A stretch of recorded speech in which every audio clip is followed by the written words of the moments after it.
De Flat présente Focus. Tous les vendredis de 21h à 22h sur IDFM 98 FM. Focus. Focus. 98 FM.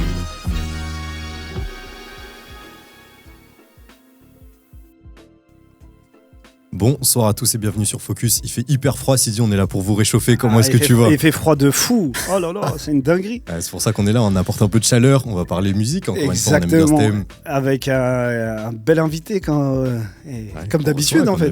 Mais avant ça, on salue Jamal et Farah, comment est-ce que vous allez ? Impeccable. Si Jamal il envoie ça, c'est que ça va bien.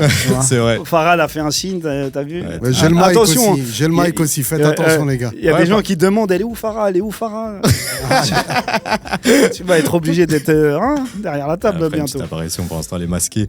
On est avec monsieur, l'homme au doigt d'or, Goldfinger. Exactement. Comment est-ce que tu vas ? Bonsoir à tous, merci de m'accueillir. Bon, on est ravis. Ouais, on peut applaudir. On peut applaudir. Jamal il applaudit. C'est vraiment on a un invité de marque et j'aime bien le dire, tu vois. C'est vrai. Et là, c'est vraiment un invité de marque qui a marqué aussi le hip-hop français, le DJing français. Et donc, on va retracer justement ton parcours, ta carrière. Et on va essayer de te découvrir un petit peu qui tu es, ce que tu fais, ce que tu as fait et ce que tu vas faire aussi, tu vois. Donc, ouais, en tout cas, nous, c'est un plaisir. T'es connu pour des compilations mythiques, Double Face notamment. T'as fait les premières parties de plein de grands noms, que ce soit en France ou à l'international. Jamal, s'il a le micro, c'est très bon signe. Généralement, il parle pas pendant l'émission, donc là, c'est qu'il a des trucs à dire. Donc avant de parler de compilation, il y a des mixtapes. Exactement. Il y a plein de choses qu'on va retracer. On va aller au balbutiement du bordel. Make some motherfucking noise. Exactement. Avec Mais avant DJ ça, on va Goldfinger. se mettre dans le bain. Taj Mahal, de Mobb Deep, et on revient tout de suite sur Focus. Vous écoutez Focus sur IDFM Radio 98 FM. Vous écoutez Focus sur IDFM Radio 98 FM. Monsieur Goldfinger est avec nous. Comment est-ce que tu vas ? Bah écoute, ça va, hein, tout va bien. Très bien. On aime bien commencer par le début, comme l'a dit Jamal en introduction, les balbutiements. On sait que t'es un amoureux de la culture hip-hop. T'es passé par la danse, le rap, t'as un peu tout fait dans le milieu avant le DJing. C'est quoi ta rencontre avec cette culture qui t'a tant marqué, qui a marqué une génération, qui fait ton personnage et ta personne ? Pas qu'une génération, je crois qu'il a marqué beaucoup de générations et il va marquer encore beaucoup de générations. Ouais, tu vois, il faut le retracer. On est loin d'être à la fin. Tu vois. Bah écoute, moi je fais partie de ceux qui ont eu la chance de voir le truc arriver, donc vraiment le tout début. Je suis originaire du Bourget dans le 93 et là-bas il y avait un monsieur qui s'appelle Xavier Plutus de la compagnie de danse Actuelle Force, un des pionniers du hip-hop. Exactement. Et voilà, moi je devais être encore à la fin de maternelle au CP. Lui, il était déjà au collège. Et voilà, c'était déjà lui, son équipe, des sacrés danseurs. Ça, je te parle de ça, c'est en 82. Et donc voilà, il a un coup de cœur pour moi, il me prend sous son aile. Et ça veut dire, il y a déjà une salle de danse et tout, où il s'entraîne et tout. Et je suis le seul petit qui laisse rentrer, en fait, tu vois. Exactement. Toi, t'arrives et tu commences à faire les premiers pas de break et tout ça, tu vois. Ouais, voilà. Donc, voilà. Et après, il y a la fameuse vague HIP HOP 84 qui arrive avec Sydney et tout ça. Tout le monde en parle tous de cette période, l'émission, etc. Ça a l'air. Non, mais tu te rends compte, c'est en 82, tu dis, Golfi ? Ouais, ils dansaient déjà en 82, ils étaient déjà. D'accord. Il y a une influence là, il y a une influence américaine qui vient d'arriver et tout ça en France. Et c'est là où justement tu te prends les premières claques et tout ça, mais ça va arriver un peu après, tu vois, avec HIP HOP et de tout ça, et Sydney, l'émission de Sydney et tout, tu vois. Ça explose en 84 avec la télé sur TF1 avec l'émission HIP HOP de Sydney. Mais en vérité, dès 82, il y a déjà des choses qui se passent. Tu vois. Est-ce que tu dis que tu viens du 93, du Bourget, est-ce que si on vient d'ailleurs, on reçoit la culture hip-hop et américaine de façon différente ? Est-ce qu'il y avait déjà des scissions un peu... Bonne question. C'est justement... Merci Sidi. À l'époque, forcément, vu que il y avait pas tout ce qui était réseaux sociaux et tout ça, donc les informations, elles n'arrivaient pas comme maintenant. Elles arrivaient au compte-gouttes. Et il y a eu des sacrées émissions de radio et 1 ou 2 passages télé avec notamment 1 ou 2 émissions qui avaient bouleversé un peu les codes. Avec Dynasty, c'était Dynasty qui était à l'époque sur la radio. Tu vois. Donc voilà, tout ça, c'était des choses Un peu nouvelle. Un peu nouvelles et qui nous ont un petit peu bouleversés. Je te parle de ça c'est plus un peu après, c'est plus 87, 88. Exactement. Mais 82, c'est vraiment. Et 82, c'est vraiment le début. Le tout début, ouais. Et c'est 84, vraiment la télé qui connecte vraiment toute la France, en fait. Okay. Puisque c'est sur TF1, le dimanche, je crois que c'est à 14h. Donc ça veut dire que tout le monde, là, c'est là, tout grand le monde public. accès, Tu vois. c'est la première fois où tout le monde a vraiment accès au truc. Et tu vois, là, ça commence, tout le monde commence à sortir les cartons dans les halls. Extraordinaire. Et tout le monde se met en mode... en mode Smurf et breakdance. Donc toi, tes débuts dans le hip-hop, c'est la danse. C'est la danse, ouais. Okay. C'est la danse, mais j'ai déjà... c'est la danse à travers la musique, en fait. D'accord. C'est la musique qui me donne envie de danser, déjà. En fait. Et justement, c'est-à-dire que la danse, mais c'est quelle musique qui te donne envie de danser? Avant même que tu puisses découvrir justement Xavier, Putus, tout ça qui arrive, c'est quoi en fait? Qu'est-ce qu'on écoutait en fait à la maison à ce moment-là, tu vois? Ouais, pour ce qui se rapproche du hip-hop, c'était vraiment une branche du hip-hop qui s'appelait l'électro-hip-hop. L'électro-hip-hop. Ouais. Et après, il y a des gens qui sont repris en fait. C'est rapide, ouais, voilà. Vois. Il y avait tout ce style de musique-là. Il y avait forcément tout ce qui était un peu funk, soul, ça tournait beaucoup aussi vers chez nous. Et voilà, moi, après, j'étais baigné dans plein de vibes. Mon père, il avait un hôtel, café, restaurant, et donc il y avait tout le temps de la musique, des soirées, des trucs, donc il y avait un peu de tout style de musique. Tout passait.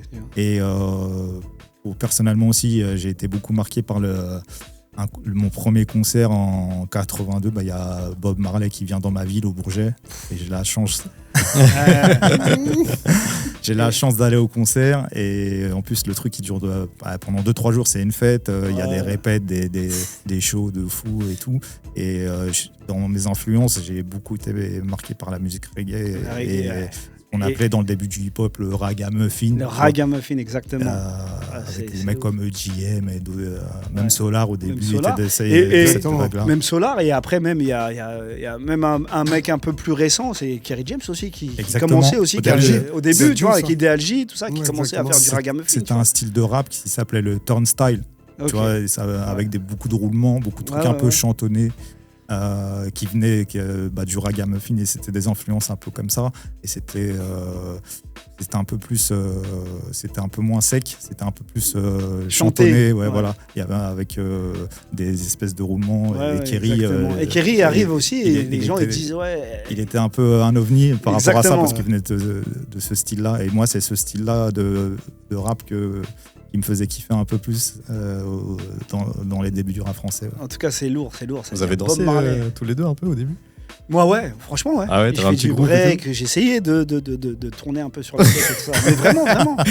C'est-à-dire que moi aussi, tu peux dire, mais moi j'ai commencé aussi dans la danse aussi, tu vois. Incroyable. T'avais un crew et tout, ou t'étais en mode non, j'étais solo, moi. Moi, je marchais solo, je me dans la chambre tout seul. Partout. Les gens, ils m'appelaient le fou parce que je dansais, je rappais partout. T'as vu. Solo, j'étais fou. Et t'as pris la mouvance aussi du graphe, t'as graffé un peu? Plus tagué que graffé, mais j'étais pas spécialement super doué, mais en fait, tous ceux de notre génération, on touchait un peu à toutes les disciplines. Jam aussi, il a graffé aussi. C'est pas comme aujourd'hui. Aujourd'hui, en fait, on a tous des spécialités. Ouais, c'est vrai. Et les trucs, ils sont un peu développés chacun de leur côté. Par exemple, la danse, ils ont vraiment leur truc à part. Exact. Les DJ aussi à part. Le rap, c'est une case à part. Mais à l'époque, en fait, tu touchais un petit peu à tout. C'est-à-dire, tu pouvais aller taguer. Après, tu pouvais prendre des platines, danser. Tout se mélangeait un petit peu. Et c'est après que les spécialités elles sont arrivées. Et même maintenant, dans le DJing, il y a des spécialités aussi. Il y a DJ de soirée, DJ pour les battles, les championnats, les DMC. DJ peu derrière un groupe de rap. Enfin, il y a plein de spécialités. Et c'est bien que tu le précises, en fait, parce que les gens ils pensent que t'es DJ, donc tu peux être DJ en club, DJ derrière un artiste, tout ça. Et il y a vraiment des différences, en fait. C'est comme la médecine, il y a des spécialités. Il y a des spécialités. Moi, je suis qu'un mec de soirée, moi. C'est que des. Tu vois, et moi, je suis derrière, moi, je balance les sons pour les artistes, tout ça, c'est important de le dire, tu vois. Mais mon modèle, c'est qui était Dynasty, lui, il faisait tout. Il rappait même. Et justement, il y avait une question, mais là, t'es obligé d'y passer. Est-ce que monsieur DJ Goldfinger a été rappeur aussi dans sa carrière à un moment donné de ta vie? Est-ce que tu t'es frotté justement à l'écriture et au rap? Le rap, non, jamais. Il y a du beatbox qu'on a fait à l'époque où ça devait être en 87-88. Il y avait vraiment tout le monde beatboxer un petit peu. Donc Ok. là, en plus, il y avait un mec qui s'appelait Salim, des Princes du Swing, qui était à Blanc-Ménil, donc juste à côté. Juste à côté de Donc chez c'était toi, un justement. super bon beatboxer. Et voilà, le beatbox, je suis passé par là, mais j'étais... le micro, j'ai mis beaucoup de temps, même en soirée, à prendre le micro, j'ai mis Beaucoup pas mal de temps. d'années, ouais. Et puis même, on préparait l'émission, même en termes d'interview. Ça veut dire que tu es quand même une figure du DJing français, faut Ouais, le dire. Hein. carrément. Il y a que Killer, il y a DJ Abdel, mais il y a aussi DJ Goldfinger, justement. Il y a que Killer aussi. Mais tu es quand même une figure aussi du DJing français. On fait partie de la. Moi, je suis. Il y avait la toute première génération avec Dynasty, Jimmy J, voilà, Jimmy Master J. Jack, Razebi, Voilà. Ça, c'est une. K-Ops. Exactement, ça, Voilà. de Marseille. Et moi, T'arrives après. Et après, il y a Cut Killer. Killer, Abdel, moi. Abdel et toi, justement. Et, Posca. Posca aussi. Cost. Cost. Voilà, il y a d'autres. Après, il y a une deuxième vague qui arrive. Mais j'ai l'impression que tu es un peu le. Tu te mets pas devant la caméra en fait. Il y a des DJ qui ont su prendre le tournant. Tu as été visible à un moment, pendant un grand moment. Mais c'est pas dans ta nature justement de faire des interviews, le fait de te mettre en avant et tout ça. Pourquoi ? En fait, de base, je suis d'un caractère plutôt timide, Ouais. réservé, donc je suis plus un gars qui reste un peu derrière les machines. Ouais. Et de m'exposer médiatiquement, c'était pas mon truc Ouais, principal. Moi, mon kiff, vraiment, c'était le côté technique du DJing et ça m'allait bien comme ça. Et forcément, par la force des choses et par. J'étais obligé de m'y mettre petit à petit, donc c'était pas facile. Mais En tout cas, pour notre plus grand plaisir, hein, parce que nous, on t'a Bah ouais, aujourd'hui. carrément. Bah, Et c'est- voilà, c'est un c'est pas dans ma nature au début de monter Ok. sur une scène devant des gens, mais voilà, l'amour du hip-hop t'as lancé. m'a lancé. Ouais. Et pas avec n'importe qui en tout cas. Hein. Et parmi tout ce que proposait la culture hip-hop à ce moment-là et encore aujourd'hui, pourquoi est-ce que ton choix s'est porté du coup sur le DJing et pas sur les autres choses Discipline, que en t'as fait. essayé Ouais, ouais, c'est discipline, ça. ouais. Bah écoute, j'aimais un peu toutes ces disciplines, mais je sentais que j'excellais pas vraiment dans une discipline plus particulièrement. Mais ce qui m'intéressait, c'était beaucoup autour de ça. C'était tout le temps là, il y avait tout le temps la musique qui était là. Ok. Alors quand on allait taguer, il y avait, t'avais ton Walkman à l'époque avec du Ouais. son. Et Walkman. Il va appeler ça la machine. Golfi, il faut juste savoir qu'une platine, il appelle ça une machine. Voilà. Donc, Ah ouais. on a Ça- failli le. Ça J'ai peut- fait l'erreur une fois, mais c'est comme un frigo, c'est une machine, tout est machine. Ouais, tu vois. mais tu vois, le Walkman, t'avais ta cassette, c'est ça Ouais, tu voilà, mettais, t'avais tu ta vois. fameuse mixtape et tu sais Exactement. tourner le truc. Et voilà, quand tu dansais, forcément, il y avait la musique. Enfin voilà, tout a toujours. Tout revient aussi à la musique. Tout était lié. Le liant, c'était vraiment la musique. Et voilà, je commence à écouter des émissions de radio. Il y en avait beaucoup. C'était l'émergence de ce qu'on appelait les radios pirates. Ouais.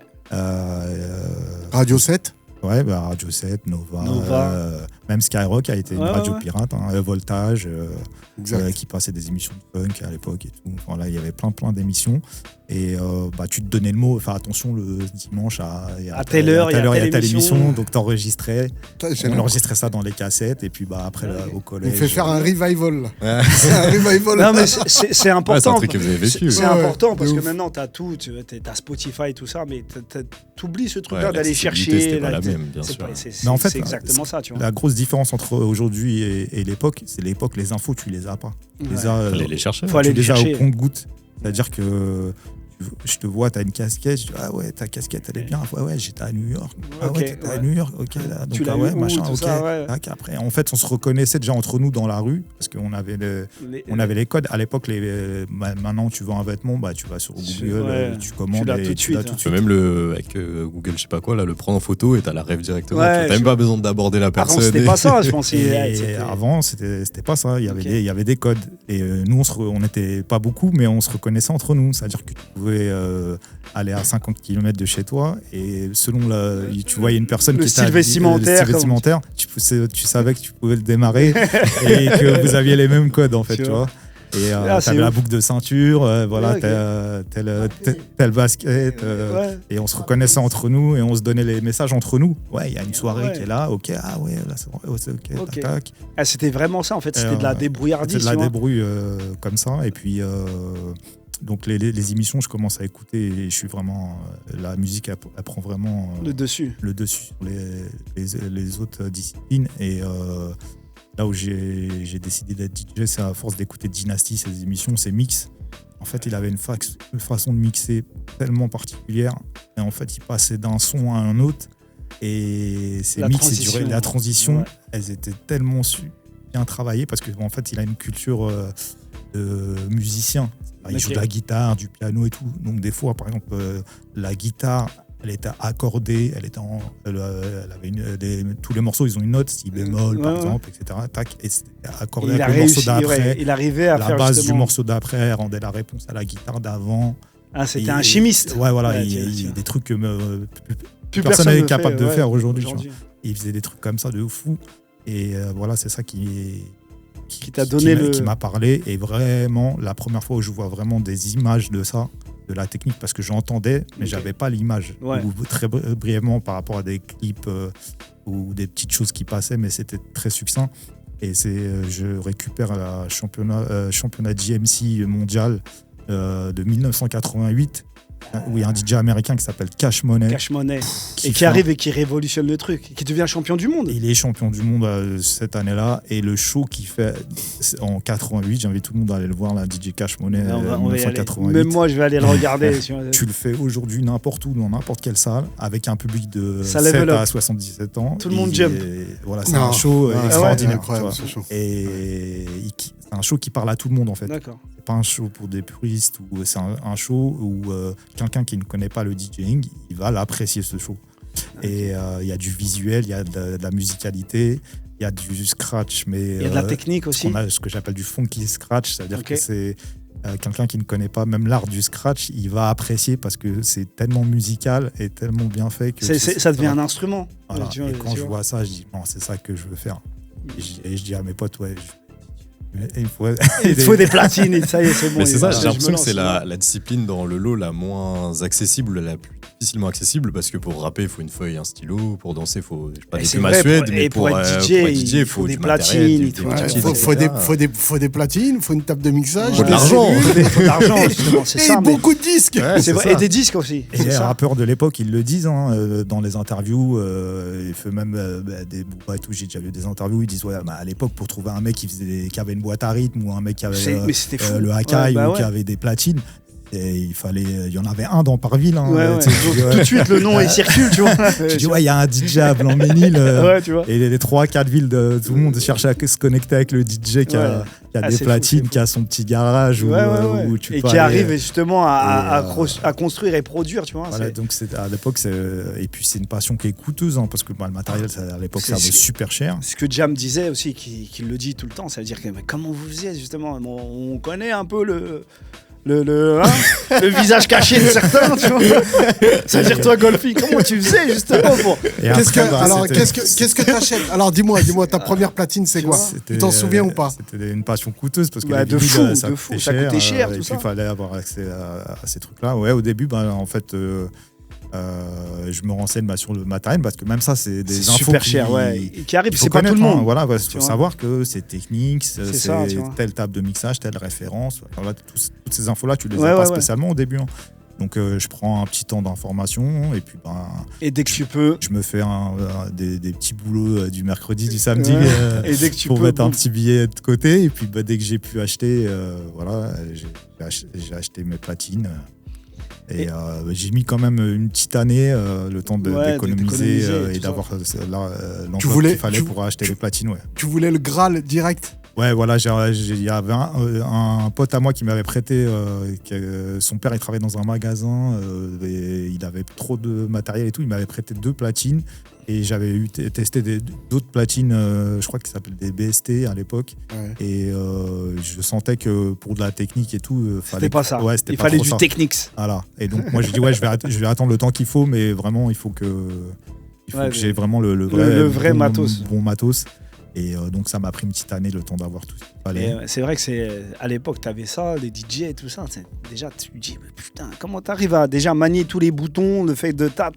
Même pour câbler, à l'époque, pour câbler tous les trucs. Exactement. En fait, t'as même pas de notice. Parce qu'en fait, il n'y a pas de notice, il n'y a rien. Il n'y a pas de notice, il n'y a rien. Nous, on avait Okay. une façon particulière de poser les platines, d'enlever, de régler le poids, tout ça. Enfin, voilà. Ouais. Et tout ça, il n'y avait pas de méthodologie.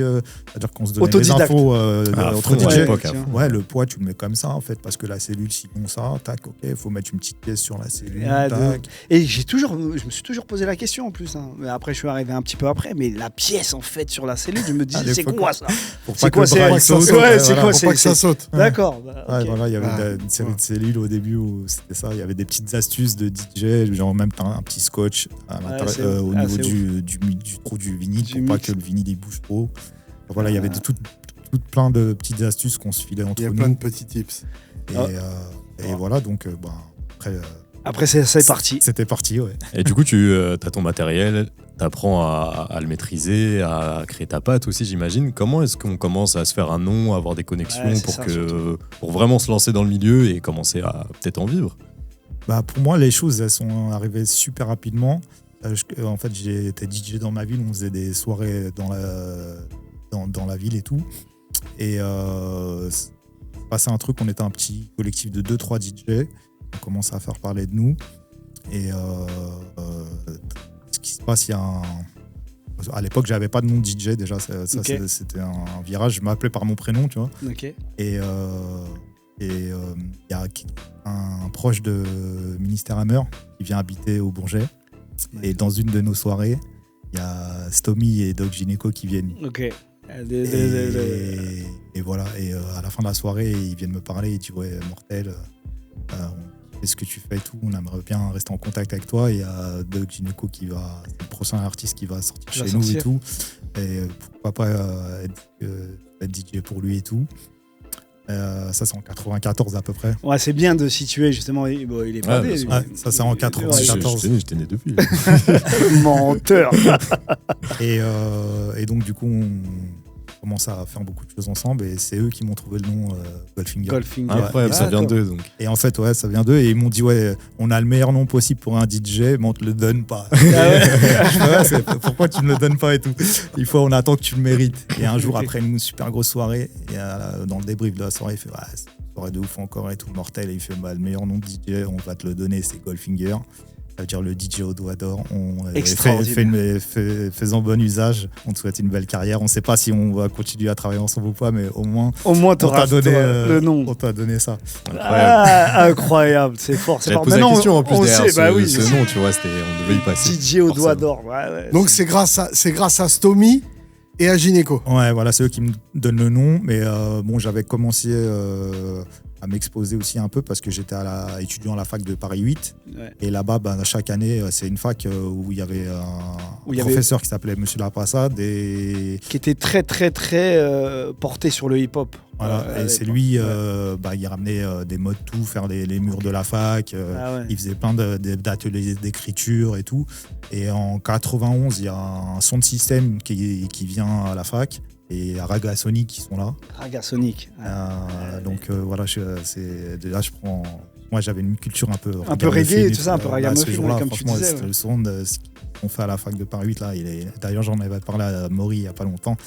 C'est juste incroyable. Et donc il y a une année, je pense que c'est ça, c'est juste la même année ou l'année d'après 95 où pour le festival. Il y a l'idée, c'est battle de DJ et battle de MC. Et la fac Paris 8, tout le monde. Ouais, mais c'est connu pour ça. Et ça vient de partout en plus, tu vois ce que je veux dire. Tout le 93. 30 000 étudiants, plus tous les potes qui viennent de partout. Exact, ouais. C'est vraiment le truc que tu attends pendant un mois, quoi, tu vois. Et donc, je me prépare.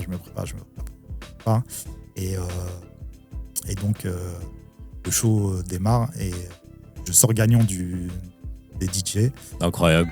Et le rappeur qui sort gagnant, c'est Busta Flex. Ah, Busta Flex Baba. C'est assez ouf. Et donc, on se retrouve après la soirée dans les loges et tout. Il me dit, ouais, voilà, mortel ce que t'as fait et tout. Moi, je lui dis pareil. Franchement, j'ai jamais vu un rappeur aussi technique que toi et aussi fort en impro et tout. C'est mortel. Il me fait écoute, mercredi, j'ai un show au bain-douche. Il y aura Joey Star qui sera là. Et j'ai pas de DJ. Donc si ça dit, il nous reste 3 jours pour se préparer. Si ça dit, on fait des répètes et tu viens avec nous faire le show. Et je fais OK. Donc ils viennent chez moi pendant 3 jours. On répète. Et le fameux jour, on va au bain et on fait un show incroyable. On est félicité par déjà toute l'équipe des bains-douches et tout, tous les DJ qui sont résidents là-bas et tout. Et Joey Star, il m'appelle à sa table et il me dit ouais, t'as fait un taf de fou, t'as un show de fou. Incroyable et tout, mortel et tout. Et il fait aussi Busta. Et donc c'est le début de la début connexion Goldfinger Busta Flex. Okay. Ça, c'est ta première grosse opportunité ou c'est une parmi tant d'autres à ce moment-là? Dans la même année, comme je t'ai dit, tout arrivait super vite. Dans la même année, DJ James, le DJ d'NTM, voilà, qui part en tournée pour Paris sous les bombes. Ok. C'est le premier album, ouais. Non, c'est pas le deuxième. album. C'est le deuxième album. C'est le troisième. C'est le troisième album de NTM. Troisième. Ça va tellement vite. On est en quelle année là? On est en 95. Ça c'est 95. 95. Et il est résident lui dans une boîte qui s'appelle le Néo, qui est à Châtelet-Les-Halles. Et donc il cherche des remplaçants. Et un des remplaçants c'est Naughty G qui deviendra le deuxième DJ de NTM plus tard. Et il y a moi. Et le troisième, c'est Goldfinger. Et donc, on commence à être résident sur Paris. Ça y est, j'ai quitté ma ville et je commence à être vraiment résident sur Paris dans une des soirées hip-hop les plus cotées. Les plus cotées de l'époque. Pourquoi plus cotées? Parce que il y a ce qu'on appelle le premier open mic vraiment dans les soirées à 2h du matin. Open mic, et qui veut prendre le micro, c'est en termes de battle. Okay. C'est pas prévu, c'est pas prévu. Nous on balance des instrus et tu viens et tu rappes. Et pour avoir un micro, c'est dur. Il faut jouer des coudes. Jouer des coudes parce que t'as des Rof, t'as des Kerry James, t'as tout le rap français de l'époque qui est là et tout le monde vient avec son équipe, tout le monde est pour prendre le micro. Il faut mettre un coup de schlass ici, une patate là, tu vois ce que je veux dire. Voilà, déjà faut être bon. Et après il faut avoir l'équipe. C'est là, faut avoir confiance en soi aussi sur sa qualité de rappeur là. En fait, pour capter l'époque. Faut connaître ton karaté. Ah ouais, tu m'étonnes. Tu vois, je parlais avec. J'avais entendu aussi, il disait beaucoup dans les interviews, Maury, il disait Dadji Maury de Rakasonic. C'était pareil aussi dans les Sound System. À l'époque, si tu racontais n'importe quoi, il y a un mec qui arrivait de n'importe où, mais ça. C'était ça. Fait de la merde, bon. Ah ouais, c'était à l'époque, c'était violent sur ça. C'était vraiment le vrai rap hardcore. C'est pour prendre le micro là. Et tu dis ça, mais c'est ce que FZ nous disait aussi l'émission dernière, tu vois, qui disait quand tu prenais le micro, il fallait être bon, sinon tu vois, c'était dur. Et même les DJ, tu vois, en fait maintenant. Par exemple, tu vas sur TikTok, il y a un DJ, il a un contrôleur depuis une semaine, il va déjà poster une vidéo. Et tu vois qu'en fait, il maîtrise rien du tout. Tu vois, mais nous, à l'époque, tu montais pas sur une scène si t'étais pas déjà au max. Hein. C'est clair, fallait être bon. Fallait être très bon pour le public était très très dur aussi. À l'époque, tous ceux qui montaient en première partie de concert, il se faisait siffler. Il finissait pas la première partie. Si t'allais voir un artiste américain et la première partie, ça tenait pas la route. Et on te mettait dehors. C'était violent à l'époque. C'était violent, tu vois. Mais c'est ce qui fait la longévité aussi des artistes et des DJ de l'époque. Hein. On était très exigeants à l'époque. Et même avec vous-même, tu vois. Avec nous-mêmes déjà, parce que c'était ça. Mais ça vient de notre culture danse. C'est-à-dire, si toi, tu as fait 5 tours sur la tête, tant que moi, j'en ai pas fait 6, je vais pas aller dormir. C'est ça, tu vois, à l'époque, on avait ce mental-là, tu vois. Ça veut dire que la compète, mais dans le bon sens, tu vois. C'est-à-dire que celle qui te tire vers le haut. Ouais, voilà, exactement. Incroyable. T'as parlé de NTM, je pense que la transition est toute trouvée. Tu t'es plié à un exercice qui n'est pas forcément évident de choisir 3 morceaux, d'autant plus pour toi, tu vois. DJ, il en a passé des millions. Millions dans la tête.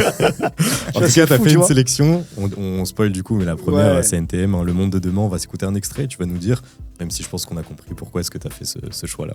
Vous écoutez Focus sur IDFM Radio 98 FM. Dans mon quartier, la violence devient un acte trop banal. Pourquoi ce choix en particulier de titre Le Monde de Demain de ce groupe-là? En fait, c'est un morceau majeur dans la carrière d'NTM et puis Dans le hip-hop français. Dans le rap français. Le maxi est juste incroyable, avec une pochette dingue, Incroyable. et où il y a le fameux logo NTM là. C'est ça. Et, Exactement ça. On le mettra justement dans la vidéo. Ouais, Kea, je crois que c'est Kea, Mode 2 Exactement. et K1. Et surtout, c'est les paroles. Quand tu l'écoutes, il n'a pas pris une ride. Le morceau, Tu peux l'écouter encore maintenant. tu ça peux bouge dire pas. qu'il a été écrit hier, Ouais, c'est ça. au niveau de ce qui est dit. Le morceau, il n'a pas pris une ride. En tout cas, Il m'a beaucoup marqué ce morceau. ouais, incroyable. On sent la longévité aussi du morceau, l'intemporalité. C'est Voilà, exactement c'est ça. facile à dire. Mais ouais, très bon choix. On va s'écouter un deuxième. On va pas spoiler cette fois-ci, on le dira après. Allez. Tous les vendredis de 21h à 22h sur IDFM. Who's Gonna Take the Way de Gangstar, incroyable. J'ai bien kiffé. On est passé Incroyable, même outre-Atlantique. l'accent. Bah Ouais, oui, je me suis entraîné. putain, Ça fait 2 jours que je m'entraîne. De menteur. Ça y est, t'es bilingue là, ça y est. Ouais, c'est vrai, je me suis C'est pas amélioré. évident. Ouais, c'est vrai, c'est vrai. Parce que celui-là, il est technique en fait, tu vois. Ouais, Bien, pendant tout le franchement, morceau, j'étais en mode, vas-y. Il a C'est bon, répété. il a répété de fou, putain de merde. Après, il en reste un. Bon, ça va, il est plus facile. Incroyable le choix en tout cas. Ouais. Pourquoi ce deuxième choix et pourquoi être passé outre-Atlantique aussi? Je pense que ce morceau-là et cet album-là, le Step in the Arena, c'est le deuxième album de Gangstar. C'est un album majeur dans le hip-hop. C'est une connexion. C'est dans les années où où les DJ ils sont vachement mis en avant. C'est souvent un DJ avec un rappeur, Jazzy Jeff, Vince, Cash Des Money, collabs, des Barberousse. duos. Ouais, des vrais duos en plus. Ouais, c'est ça. Rakim. Impactant en plus. tu Et vois. à l'époque, t'as un DJ, un rappeur, c'est beaucoup de. Et puis Gangstar, c'est ça, c'est DJ premier, Guru. Et c'est l'émergence des fameux refrains scratchés qui sont perpétués pendant plusieurs années. Et c'est vrai, Donc ça, à c'est ce les débuts, moment-là, c'est les débuts en fait des DJ qui scratchent sur les refrains en fait. Ok. Ouais. Donc C'est vrai que Bah, c'est c'est fou, le c'est premier qui popularise. qui Ok. popularise les refrains scratchés. Et dans ce Exactement. morceau, à la fin, il fait il scratch sur le refrain et à la fin, il fait avec une espèce de sirène. Ok. Il s'amuse jusqu'à aujourd'hui quand il fait tous ses shows live. Et il y a la ce sirène truc-là, il le fait tout le temps. Ouais, c'est sa patte. Et c'est vraiment un truc marquant dans dans le dans hip-hop. le hip-hop. Pour le hip-hop. ouais. Et là, on est en quelle année à peu près? Ça, c'est 91. Et donc, ça en France, ça se faisait pas. Du coup, toi, tu te manges cette claque-là et tu la adoptes aussi? En fait, comme je dis, il y a les infos, on les a peu. Donc, quand on écoute ce morceau, tous les DJ, on cherche la fameuse sirène ou quel disque il a Ouais, utilisé pour exactement. faire cette sirène. Je le trouve. Ok. Et c'est- je passe plusieurs semaines à essayer de refaire tout ce qu'il fait. Question, c'est qui la sirène? C'est Fred Euh, Wesley? Ouais, et puis en fait, il y a aussi un groupe qui s'appelait The Goats qui avait repris la sirène qu'il avait laissé tourner en boucle dans un D'accord, maxi. ok. D'accord. Et donc, T'as réussi à j'ai réussi l'attraper. à l'attraper comme ça. Et c'est vrai qu'après, on va en revenir, mais sur les albums de Busta où tu as participé, les premiers albums, il y a des. Je scratch sur tous les morceaux. Exactement. Et c'est fais ce la- que je suis en train de on me sait dire. d'où Tu ça vois vient ce que je veux maintenant, dire? Ça veut dire qu'en fait, j'ai la référence maintenant, je Il y vois a pourquoi. même des morceaux de Busta où je fais les refrains avec ses voix. Ouais, Ok, aussi, ouais, c'est ça. Et ouais, donc je suis un. T'es l'un des c'est un premiers, DJ en fait, qui, tu vois ce que- C'est un des DJ qui m'a influencé par rapport à ça. Ouais. Et on le sent en fait sur l'album de Busta Flex, tout ça. Allez réécouter en fait sur ces morceaux-là. C'est vrai qu'il y a le DJ qui est là et qui met sa patte en fait. Tu vois ce que je veux dire? Voilà, et ça se faisait, mais pas beaucoup. Pas beaucoup. Nous, Et après, et je sais pas si après c'est peut-être ça qui a influencé, mais il y a le morceau aussi de Cool Chain qui arrive sur son album 98 là, avec le format People, Ouais. avec That's My My People, People. tu vois. Et où il y a aussi le ouais, scratch. c'est DJ James qui fait DJ, les scratchs. exactement. Et justement, c'est un peu cette école-là. Ouais. Voilà, donc ouais, c'est fou. Ouais, les Maintenant, connexions on a la connexion. Maintenant, les fils, Il y a tout qui tu se vois, recoupe. Ouais. qui se recoupent. Mais quand tu sais pas, en fait, tu vois ce que je veux dire? Ouais, c'est clair. En fait, les infos à l'époque, tu les as en écoutant les morceaux. Ouais. Tu décortiques le morceau. Pourquoi ils ont fait ça? pourquoi, même dans les utilisations, ah ouais, ils ont pris telle caisse claire. Exactement, tu vois. Cette caisse claire Ouais, ouais. audible qu'on connaît tous. Ouais. Voilà, tu reconnais. Ah, cette caisse claire, elle a été usée. Elle a été usée, mais c'est vrai, ça veut dire que c'était les influences. Il y avait les codes, en fait, tu vois, comme ça que tu décryptais. Et aussi un truc super important, c'est que les pochettes de vinyle. Ouais. C'est-à-dire que quand tu achetais un vinyle, dans le dos, il y avait toutes les infos. Il y avait tous les crédits, en fait. T'en as parlé plein de fois. Tout ce qui est les crédits, il y avait déjà les dédicaces. Ah ouais, Public Enemy, ils ont remercié tel groupe. Après, quand tu retombais sur le groupe, tu allais acheter le maxi. Exactement, tu vois. Ils faisaient de la pub indirectement, en fait. Voilà, du nom que tu avais vu. Après, là où j'ai commencé réellement à checker les crédits, c'est quand après tu passes du côté studio, tu regardes, commences à regarder qui c'est qui a mixé, dans quel studio ils ont été masterisés, dans quel studio ça a été enregistré. Tout le côté technique aussi, c'est là. Tout le côté technique qui a fait le son. C'est ça. Aujourd'hui, quand on écoute un son, limite, tu sais pas, en fait. On sait pas quel est le beatmaker si t'es pas dedans. Maintenant, il y a des crédits qui apparaissent, mais en fait, il y a rien de... À l'époque, c'est le premier truc que tu regardais. Quand t'allais acheter un vinyle, on est c'est produit par DJ Premier, sans l'écouter vraiment, tu savais que tu pouvais l'acheter.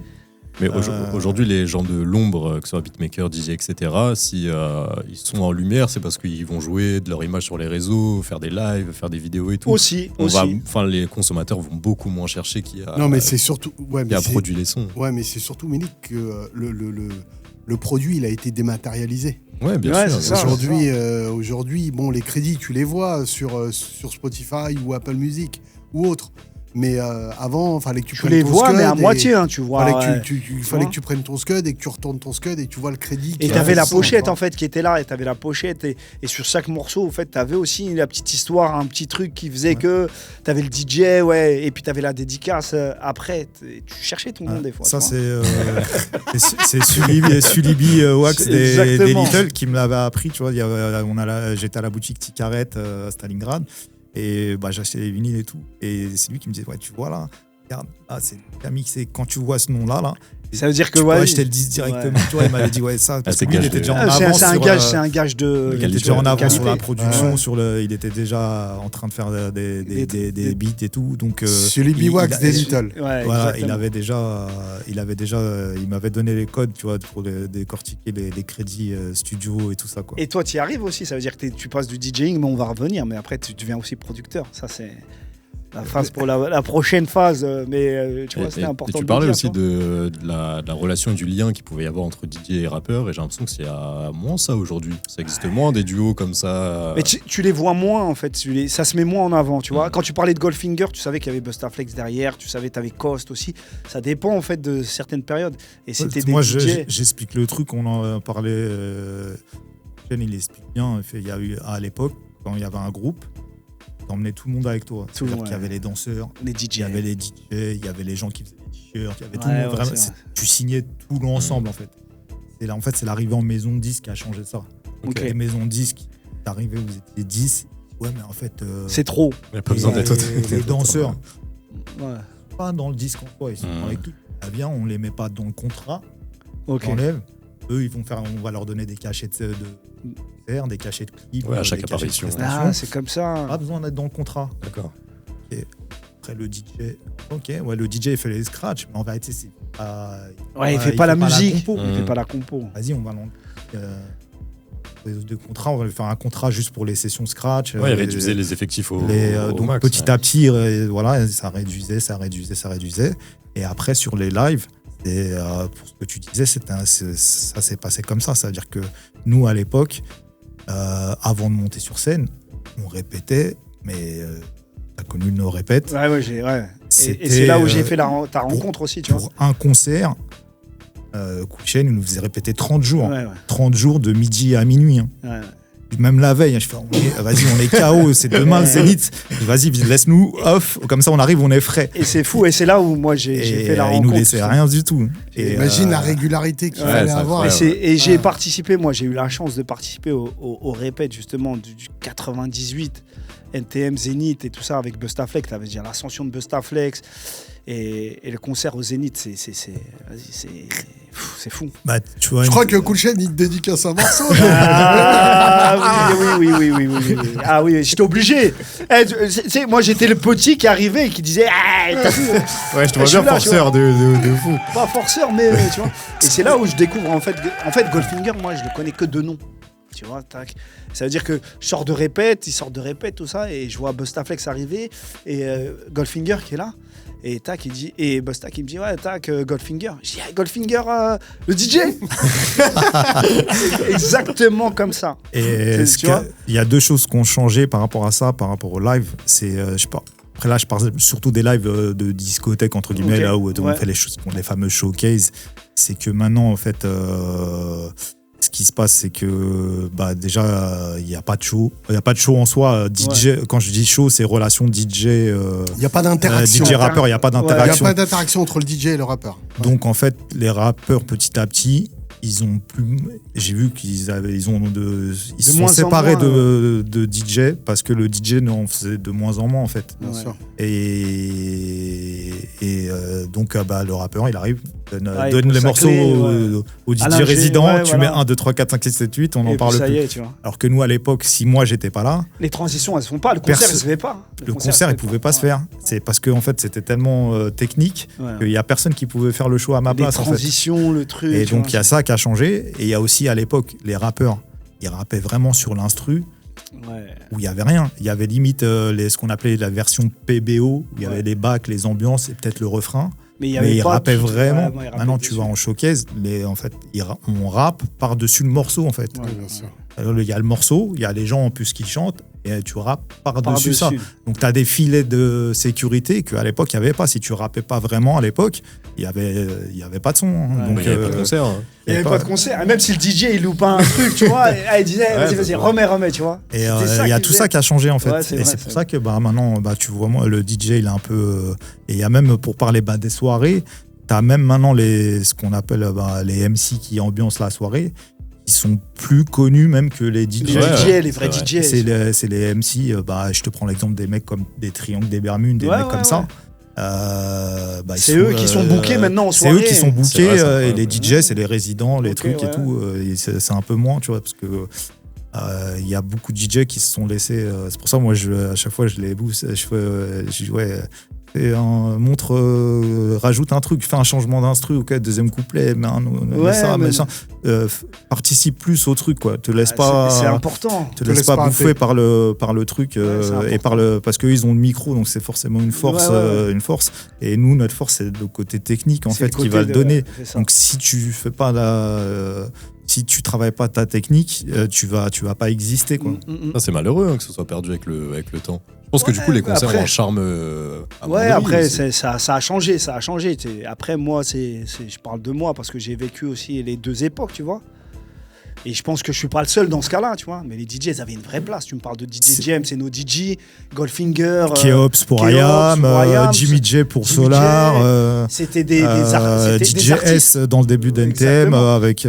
C'était des artistes à part entière, en fait. Tu Ouais, en vois. fait, les uns n'allaient pas sans les autres Tu sur pouvais certaines pas. périodes. Ouais. C'était impossible. tu C'est vois. le DJ à l'époque, il avait Il avait un rôle de fou malade, en fait. une place, tu vois. une Prépondérant, vraie place c'est d'artiste. important. Ouais. C'est ça. Et justement, et ça, toi, tu as réussi quand même à passer aussi les années. Comment tu as réussi à te renouveler justement par rapport à ça, tu vois, par rapport à cette nouvelle technologie, par rapport au fait que maintenant les artistes ont de moins en moins besoin d'un DJ, même si il y a des artistes quand même qui perdurent, tu vois. Moi, j'ai gardé mon cap. C'est-à-dire que moi, c'est le côté technique qui m'a toujours intéressé dans le DJing. C'est-à-dire que même quand je fais des soirées, il y a toujours Le scratch tu vois, qui est là, ouais. voilà, en fait, t'as beaucoup de DJ qui ouais, mais ça a commencé à dire ouais, vas-y en soirée, il y a pas besoin de technique en soi, vas-y, ça Il sert à faut rien. savoir bien mettre Juste les tu bons fais tes sons, petites transitions, tes petits trucs et voilà, c'est en vérité la technique. Les gens ils s'en foutent, Il y a ce truc-là qui a commencé à complètement. tourner. Ouais. Et moi, en fait, je fais partie de ceux Qui disent non, qui tu disent vois. ouais, non, la technique quand c'est bien fait, quand c'est bien amené, quand c'est musical, quand tu fais vraiment un show, Ça fait la différence. ça se voit et quelqu'un Et ça se sent dans surtout, le tu public, t'arrives à le faire ressentir et moi c'est ça, ça veut dire que même quand je joue que du new school, J'ai une façon de mixer qui fait que la technique elle est prédominante et c'est ma marque de fabrique. Ah, t'as gardé ce J'ai gardé ce truc-là sur tout le long de la carrière. En tout cas, ce deuxième morceau nous aura Ah fait oui. parler. Il en reste un troisième et dernier c'est extrait. vrai, On va ça. s'écouter tout de J'ai suite. carrément oublié. Ouais, j'ai vu que t'as... Je m'excuse. Vous écoutez Focus sur IDFM Radio 98 FM. Da Joint, EPMD, troisième et dernier choix. Pourquoi Wow. Ah, je vous l'ai fait progresser. Merci Golfi, merci Golfi. C'est pour ça depuis tout à l'heure je le vois, il parle tout seul. J'ai capté maintenant. T'es comme ça toi. Ah, c'est pas les paroles que je chantais, c'était le titre.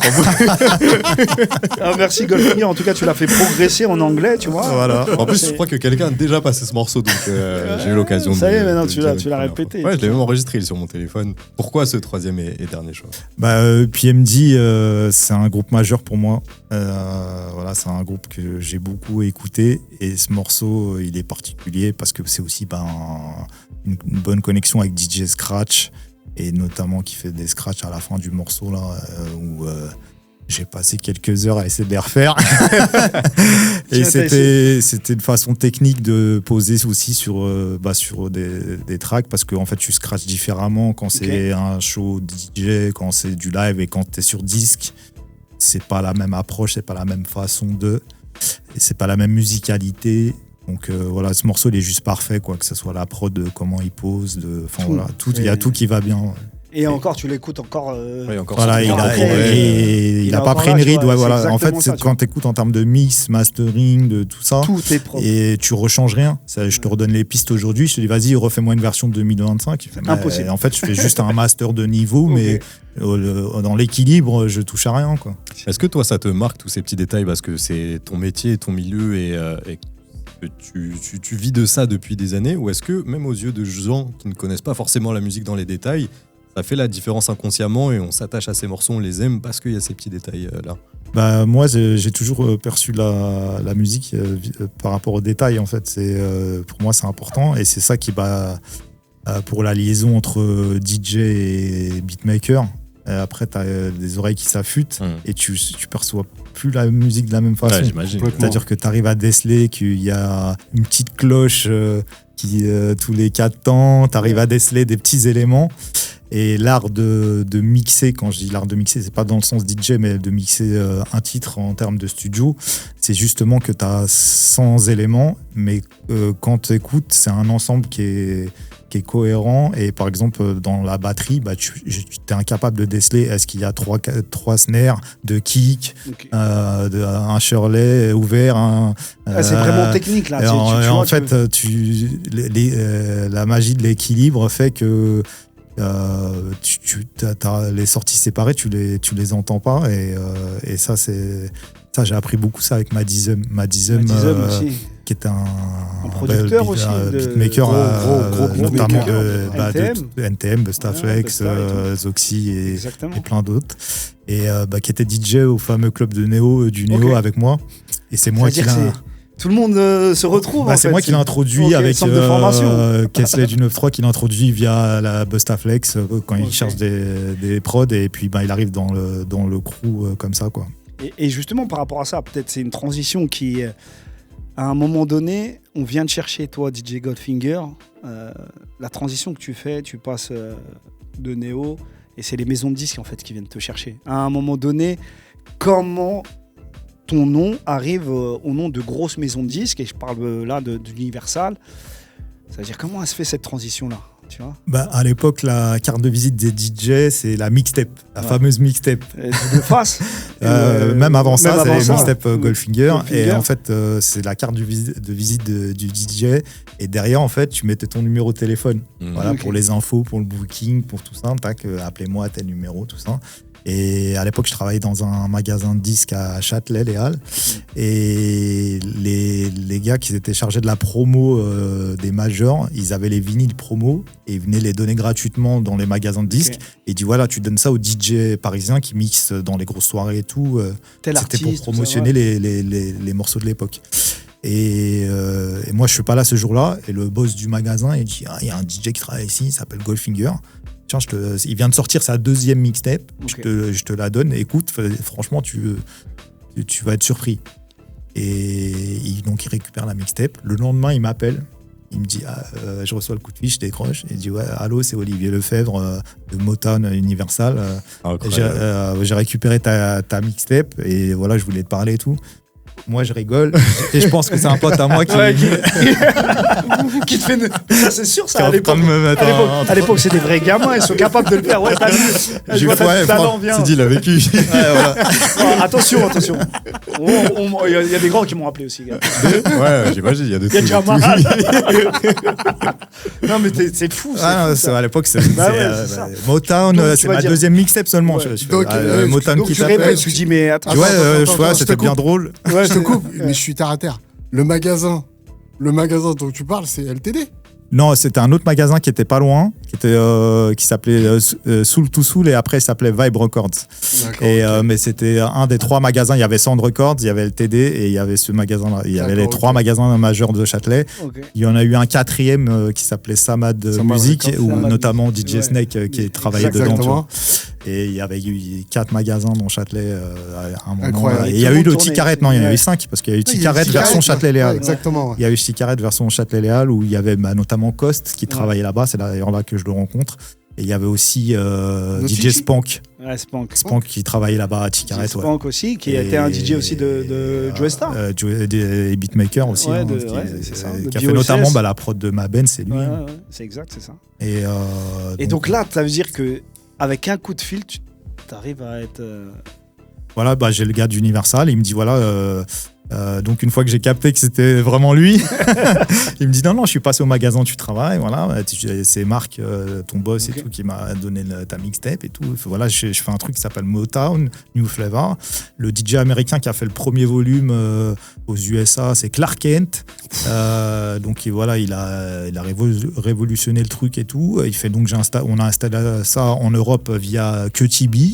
DJ QTB pour le premier volume et l'idée c'est de changer de DJ à chaque fois, donc pour le prochain volume, pour le C'est Motown New Flavor volume 2, voilà, on aimerait bien que ça soit toi. Incroyable. Et voilà, j'arrive chez Universal comme ça, au bout de seulement 2 mixtapes. Je fais 2 mixtapes, derrière je suis signé chez Tu fais Universal. un pas de géant. Ouais. C'est fou, on va en continuer à en parler parce qu'après il y a eu ça, il y a eu d'autres trucs. Ouais, mais je pense Et que là- c'est une bonne occasion de donner un peu envie à ceux qui écoutent l'émission à la Exactement. radio d'aller écouter la suite en podcast. On arrive à la Podcast, fin de YouTube. l'heure malheureusement. Ouais. Donc on va dire au revoir à ceux qui nous écoutent à la radio. Merci en tout cas à Goldfinger. Merci Est-ce que à t'as un tous. petit mot à dire à ceux qui t'écoutent sur IDFM. Continuez d'écouter la radio et d'écouter de la musique surtout. C'est Merci ça. beaucoup. Nous on se retrouve tout de suite, version podcast et YouTube. Et on a encore plein de choses à dire. À tout de suite. Allez, on va reprendre l'anecdote du coup. Goldfinger, tu fais un pas de géant, tu signes en maison, tu te fais repérer après ta seulement 2e mixtape. Qu'est-ce qui se passe après tout ça? Voilà, le volume 2 de Motown New Flavor sort, donc c'est un gros succès. Et derrière ça, ils doivent préparer le volume 3. Donc j'ai introduit DJ Cost, qui était à l'époque dans le même collectif DJ. On avait monté un petit collectif, il y avait notamment DJ Posca, qui était un gros DJ SO à Posca qui était de venu à... mixtape. Ouais, voilà, donc Exact. qui a un gros parcours. Il y avait DJ Dose qui a été plusieurs fois vice-champion de France, vice-champion du monde des DJ au niveau des championnats DJ. Il y avait DJ Lord Chami, un DJ très important dans le hip-hop français, qui a commencé avec DJ Mehdi à Gennevilliers à l'époque et que je rencontre via Shan Khan, parce qu'il y avait un morceau Bustaflex Shan Khan dans sur, l'émission dans la compile de Cut Killer Hip Hop Soul Party volume 2, et je la rencontre, voilà, elle me dit ouais, c'est marrant, elle fait je bosse avec un DJ, il s'appelle Lord Chami, il a le même style technique que toi, il faut absolument que je vous connecte tous les deux. Et après je lui dis ouais, c'est incroyable ça, je le connais pas et tout, il me fait, ouais, et donc il vient à la boutique de disques, Shan Khan m'envoie. Et c'est un jour où il n'y a pas beaucoup de monde, donc je le fais passer derrière et on a passé 4 heures à scratcher ensemble. Et c'est vrai qu'on avait exactement le même style de scratch. Et en fait, il avait comme ref DJ Scratch de PMD, Okay. d'où le son. la ref avec le morceau tout à l'heure. Et donc on se connecte, je me connecte avec Dose, qui est en fait à l'époque, je suis beaucoup sur Saint-Ouen et je le croise un peu là-bas. C'est Posca qui me l'introduit. C'est un joueur de foot, gardien de but en Ligue 2. Et il finit sa carrière à l'époque au Red Star, qui est à l'époque en Ligue 2. Et donc il a des platines chez lui. Et donc tous les jours, il fait des 8 heures de scratch dans la journée. Il s'entraîne comme un footballeur. Et voilà, donc on a ce collectif-là. Et puis les deux collectifs, il y avait le collectif de Cut Killer, Abdel, WH. Et il y avait le nôtre, la phase B. Voilà, c'était vraiment les deux collectifs. Et après, il y en a eu un troisième avec Lordissa, DJ Noise, Natural DJ. Voilà, donc c'était les 3 collectifs vraiment français qui ont émergé. Après, il y en a eu plein d'autres. Et donc Cost doit faire le volume 3, sauf qu'à l'époque, il y a eu le recoupement d'Universal. En fait, à l'époque, Universal, c'était des entités individuelles.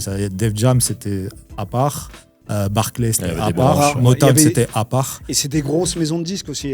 Et il y a eu Universal Monde qui a recoupé tout et c'est devenu la même maison en fait. D'accord. C'est devenu la même maison. Donc du coup, le DA de Motown, il a dit pourquoi on va se contenter de Motown alors que maintenant on a tous les labels. Okay. On a tous les labels et on peut avoir grave des artistes de tous les labels. Donc ils partent sur un truc beaucoup plus large. Et quand ils font le topo de quels albums américains vont sortir, ils se rendent compte qu'il y a aussi beaucoup de titres en rap. Et le DA, le week-end passe, il va au cinéma, il va voir un film qui s'appelle Volte-Face. Et le lundi, il arrive au bureau, il dit ça y est, j'ai trouvé. Et il arrive et il dit ça y est, j'ai trouvé. Super le market. Je vais appeler le projet Double Face. Il fait, parce que dans un vinyle, il y a 2 faces. On va faire un CD hip-hop, un CD R&B. Il fait, vu que Lacoste, il doit faire le CD R&B. Donc il est parti chercher après. Je me vois pas prendre un autre DJ que Goldfinger, vu que Motown, ça avait explosé. Et il savait aussi que j'étais plus dans le rap que dans le R&B. Donc il fait, là, en plus, ça sera plus ton créneau et tout. Et là ça match. Et en fait. il demande à Lacoste. Et on est dans le même collectif. C'est lui qui m'a introduit. Donc si je le fais pas avec lui, je le ferai avec personne. Et il m'appelle et il me dit ouais, il faut absolument que tu viennes à Universal et tout, et tu peux venir demain et tout. Ok, tac, il me présente le truc et je fais bah vas-y, on est parti. Et donc on fait ce volume-là de Double Face et c'est un carton absolu. Quelle année ? Ça c'est 98. 98. 97 c'est Motown New Flavor, 98. Et en fait après on en fait un tous les ans. Chaque année, on en fait un, et derrière, on fait une tournée européenne, voire mondiale derrière à chaque fois. Et c'est fou, 98, c'est une année charnière. Et c'est l'année où je fais la tournée NTM avec Bustaflex, c'est l'année où je fais tout, en fait. Et tu pars après en tournée avec eux. Et c'est une année majeure. Et en fait, j'ai développé de tout temps ça, ma carrière solo et la carrière avec les groupes de rap et tout ça. Donc, je faisais... c'est une année où j'ai dû rentrer chez moi 2 jours, tu partais. Juste pour changer de valise et repartir, quoi. Mais c'est fou. Et comment justement comment tu le vis ça J'allais dire, est-ce que tu le rêvais avant de le vivre ? Est-ce que tu réalises ce qui se passe sur le moment ? Ben en fait, c'était tellement pris par le truc que tu comprends rien en fait. T'as pas de recul. T'as la tête dans le guidon en fait. Ouais, voilà, en fait, tu voles de concert en club et tu fais tes journées studio, tu fais tout. Et en fait, tu réalises pas en fait. Et tu réalises quand les gens ils t'arrêtent dans la rue. C'est ça. Et justement, j'allais te dire, parce que moi, c'est ce que j'ai fait, tu vois. J'ai dit Goldfinger. Premier fan. Non, mais parce qu'en fait, il y avait tout ça, tu vois, tout ce truc-là. Et puis quand tu prends le hip-hop en fait dans la tête, tu vois, t'as des références qui sortent. Tu vois. Bien sûr. On parlait de Posca, tu vois, de Goldfinger et tout ça. Et puis il y a NTM après derrière, tu vois. Quand tu marches dans la rue, dans un centre commercial au Portugal et on commence à t'arrêter, tu vois, Goldfinger, qu'est-ce que tu fais là ? Et pourtant, il n'y a pas les réseaux sociaux, tu vois. Et c'est là que tu dis, bon, là, je sais que... Là, il y a quelque chose qui se passe, tu vois. Ouais, il y a eu un moment où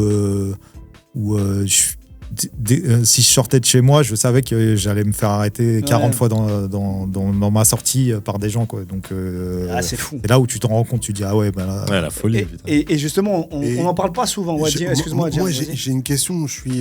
J'aime bien parler de chiffres. Ouais. Quand tu me dis c'est un carton, Motown, ça représente combien en vente de disques ? Ouais, Motown, c'est disque d'or, 100 000.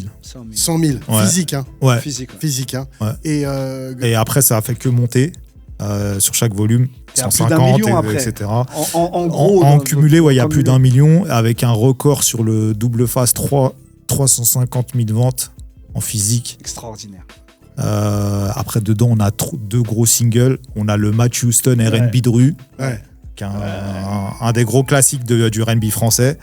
Et on a le fameux 113 Rof, 113 le Rof. chant du vice. Incroyable. Et pour la petite anecdote, j'en parlais tout à l'heure en off, pour le 113 Rof, c'est l'année où 113 il gagne les victoires de la musique. Ouais. Là, Ouais, tu bah, vois. on en a Avec parlé. les On princes en a parlé avec un P en plus. Avec les princes de la ville. Avec- Voilà, Prince de la c'est vie. juste c'est à ce moment-là. Et, Ah, c'est ouf. Et donc, on annonce à Universal que on a 113, ils sont OK pour venir faire Le morceau. faire un titre sur Faire un titre, Double ouais. Face. Et donc, je fais une petite réunion avec Mokobe. Et Mokobe, il me dit ouais, Karim, 113, t'as vu ce qu'on vient de faire, l'album qu'on a fait. Ouais, il venait de tout exploser. en fait. les victoires de la En gros, musique tu et tout. vois, ouais. Si on arrive en tant que 113 comme ça, le morceau il va être bien, ok, mortel, mais la plus-value elle est où? Elle est pas là. Ok. Le prochain artiste qui va émerger vraiment en major chez la Mafia Country, c'est Rof. Ok. Donc viens, on fait 113 feat Rof. Comme ça, ça nous permet d'introduire Rof bien comme il faut. Donc ça, c'est l'idée de Mokobe, ça. Ouais. Chant, mais... Et Et Mokobe, on disait, je crois qu'AP ici nous le disait, Il que avait c'était dit, quand même le cerveau du ouais, Côté un tu peu vois. marketing. Ouais, et tout, ouais, il était super bon. Visionnaire, Mokobe. tu vois, par rapport à ça, tu Il vois. disait ouais, viens, on fait 113 feat Rof. Rof, ça va être le prochain qui va exploser. Ouais, Tu et vois, il a pas- ça a dans pas la loupé. mafia. Et comme ça nous permet bien d'introduire via la major. Lui, il arrive avec son album derrière. Et là c'est cohérent. Et là, il y a une plus-value, il y a un truc. Sauf que quand je dis en réunion à Universal, c'est plus 113, c'est 113 feat Rof, ils sont pas d'accord. Ok. Ouais, Ils disent maintenant, tu nous as vendu 113 Ouais, ouais. par rapport aux victoires de la musique. Ok. Enfin, ouais, tu connais un peu Mais il y a comment quand ils même sont, 113 nan, en fait. et ouais, machin, nan, nan. Et après, je vois qu'ils veulent pas, j'appelle Mokobe. Il fait, bon, vas-y, je viens avec toi. On va à la réunion où on les appelle ensemble. Après, ils avaient peur de Mokobe, tu vois. Et donc, Mokobe leur met une petite pression, comme il sait bien faire, avec le sourire. Mais en vrai, il a raison. Et en tu vérité, vois. avec le recul, bah oui, il a raison. Et Ouais, visionnaire. ils avaient le power. Et à partir du moment où on dit on fait le morceau, on l'enregistre, déjà la session studio, pour donner une idée, à l'époque, il y avait une première partie où tu arrivais en fait avec toutes tes machines et ce qu'on disait, c'est ce que tu appelles déverser le son. C'est-à-dire que tu faisais. tous tes réglages. Ouais, voilà, là, tu donnes la caisse claire, tu donnes le kick, la mélodie, etc. Avec les machines. Hein. Allez, ouais, là, c'était des machines. Il y avait des T'arrives avec toutes samplers. tes machines, ouais. Il y avait des samplers, il y avait des workstations et tout. Donc ça, c'est en gros, t'es là de 8h du matin à midi à faire ça. Et les artistes, ils arrivaient à partir de midi, tu vois, tranquille, tu vois. Et la session, donc, elle a duré de 8h du matin jusqu'au lendemain 10h du matin. Sans arrêt. Incroyable. Sans interruption. Comment vous avez fait Et, J'étais sur Red Bull. et Rimka, il est resté 4 minutes à la session. Il est arrivé, il a même pas enlevé son blouson et il fait ouais, j'ai un showcase, j'ai un truc et tout, je dois prendre l'avion et tout. Vas-y, fais tourner le son. Il a à peine écouté la prod et il est rentré dans la cabine. C'est lui qui commence. Et en plus C'est lui qui donne le ton du morceau. Il fait un couplet de fou. Et il fait le couplet, il fait 3-4 prises, des bacs et tout. Il faut, gros, tu vois, avec Mokobe pour le refrain. Et Ils sont forts. il est parti. Et les deux qui étaient au taquet, mais qui sont restés vraiment Rof. toute la nuit. Ah ouais, tu connais. Rof, Mokobe. Rof et Mokobe. Ouais. Ils sont restés jusqu'au lendemain matin, 10h. C'est Ok. 10h à 8h du matin, encore en train de refaire des pistes et refaire ça. Et ouais, c'est ça. mais en voilà, fait, tu vois. il n'y a pas de hasard. Hein. Et- Tu restes 24 heures de studio. Ah, c'était des Ça, c'est bosseurs. fou. Ouais, Et je crois qu'il y a une anecdote aussi sur Première Classe aussi avec Rof. Je sais pas si c'était qui devait faire. Je crois que c'était Kerry qui devait faire le morceau de Première Classe. Ah ouais, il y a peut-être un truc comme Ouais, ça. qui Ouais, devait faire le ça me morceau dit de Première vaguement. Classe et il pouvait pas tout ça. Il dit mais vas-y t'inquiète, je t'envoie et c'est Rof qui arrive et qui fait le morceau, le fameux Ouais, morceau. oui, c'est oui. Tu vois ce que je veux dire? Ouais, bien sûr, c'est pas tout qui nous a expliqué. Exactement. Pas tout. Et qui Parce qu'au fait, tu vois. au départ, ça devait être Kerry. Kerry, et c'est Kerry qu'on voit Rof. Quand on voit Rof Et justement, Rof, il fait un couplet de malade. c'est fou, il fait un couplet de fou. Et là, Couplet légendaire. et là, c'est un morceau, c'est un morceau de fou aussi. Ah, sur, voilà, tu celui-là. Et côté R&B, on a le R&B vois, Dru. Donc, avec Matt Matt qui est en Houston. train de faire son album. Et Et qui donc, nous, déchire on arrive tout. avec le morceau. Je viens poser les scratchs, je viens tout faire et tout. Et donc, on fait un premier rendez-vous avec Laurent Bounot pour préparer la semaine Planète Rap. Là. Et on lui fait écouter le R&B Dru. Et il dit, ouais. Et je crois qu'il Il reste silencieux pendant 1 minute. Puis il nous regarde et fait je le rentre tout de suite. c'est ça, je viens de le dire, je crois qu'il le rentre en playlist aussi. Il le après, rentre direct. immédiatement. Ah. Et il fait là, je le rentre tout de suite, là, maintenant. Ok, tac, Et ça machin. n'a pas loupé. Le lendemain, Universal, il nous appelle. Ouais. Il faut, c'est pas bien les gars. Il fait, on avait réunion mardi prochain. Il fait avec tout le staff Universal, avec tous les PDG, tous les trucs avec Laurent pour lui faire écouter les trucs et tout. Là on passe pour des clochards. Au bout d'un moment, ça y est. Et en fait, on allait plus vite qu'eux, quoi. Bah ouais, et en fait, carrément. c'était ça. Et même, il y avait les entrées, tu vois. Même NTM, ils le disent quand ils étaient chez Sony. Sony me dit on va pas vous expliquer comment faire un album, vous savez mieux que nous en vérité, vous savez tout, quel titre faut clipper, quel morceau faut faire. En fait, en vérité, nous on est là pour vous suivre. Et après pour lancer le truc. Et à l'époque, on était devenu même plus fort qu'Universal dans les stratégies, comme là la stratégie 213 ROF, la stratégie entre nous, on était organisés, on savait où on allait. Et c'est après où justement là, avec toutes ces stratégies là que vous avez eues, il y a eu après les labels aussi. Je parle les sous-labels, Format People, BOSS qui arrive et qui signe en licence, je crois. Voilà, c'est ça. Des grosses structures, tu vois. Et donc du coup, à l'époque, on était devenus plus forts que des machines comme Universal, tu vois. Donc t'es là avec les mixtapes, mais tu sais que les mixtapes, ils étaient attendus comme le loup blanc, je crois, ou je sais pas comment on appelle stratégie, ça. On allait plus vite. En fait, tout allait trop vite. Les connexions avec les artistes, avec tout ça. Et à ce moment-là, toi, comment tu gères ta famille, tout ça? Comment tu gères tout ça, en fait? Tu vois, c'est tellement fou là ce qui t'arrive.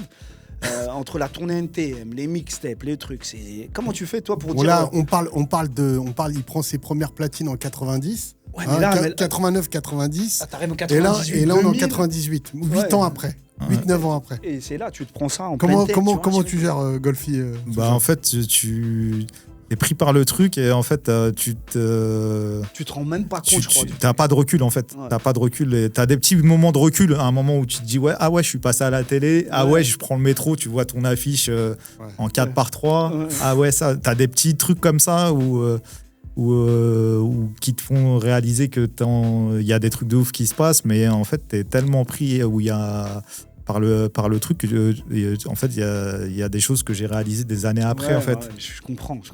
Quand je suis allé en fin fond de la Chine et qu'il y a un mec qui m'a ramené le CD et il me l'a fait signer dans une zone où vraiment il parlait que chinois, il parlait même pas anglais. C'est ouf. C'est là j'ai dit là il y a un vrai truc. C'est ouf. Où j'étais, par exemple, après j'ai commencé à voyager parce qu'on voyageait beaucoup pour acheter les vinyles, pour tout ça là. Et dans un tout petit mall, un petit centre commercial à Santa Monica, du côté de Los Angeles. Je monte un escalator, il y a un mec qui descend, il fait Goldfinger, ça va, tac, tac. Et je fais là, ça y est. C'est là que quand tu vois que t'es au bout du monde, tu vois, et que on te reconnaît, on te sollicite. C'est fou. C'est là que tu dis non, c'est. Et je pense que je sais pas si maintenant, tu vois, les DJ actuels, tout ça, ils ont ce même truc là, tu vois, parce que à l'époque, quand tu rencontrais un Goldfinger ou un Cut Killer, tout ça, tu te disais, t'allais les voir en disant, est-ce que maintenant, peut-être avec il y a des grosses têtes. Il y a des grosses têtes, tu vois. On parle de Snake et tout ça, mais avant ça, il y a. Non, mais Snake, c'est mondialement. C'est un all-timer. Guetta, en vrai, il y a mais je parle en termes de hip-hop, tu vois. Hip-hop, je sais. En fait, l'explication, elle est super simple. C'est qu'aujourd'hui, en vérité, tout le monde est DJ. Toi, t'as ta playlist Spotify sur ton téléphone. Et DJ en soi. C'est-à-dire que, j'ai ma playlist rap US, rap français. Elle est pétée. Je suis un mauvais DJ, mais j'en suis. C'est tout le monde. C'est vrai. Et nous, à l'époque, la particularité de ces compilations-là à double face, ou que ce soit les compilations de Cut Killer, Abdel, c'est que tout ce qu'on mettait. C'est vrai. On faisait découvrir les morceaux.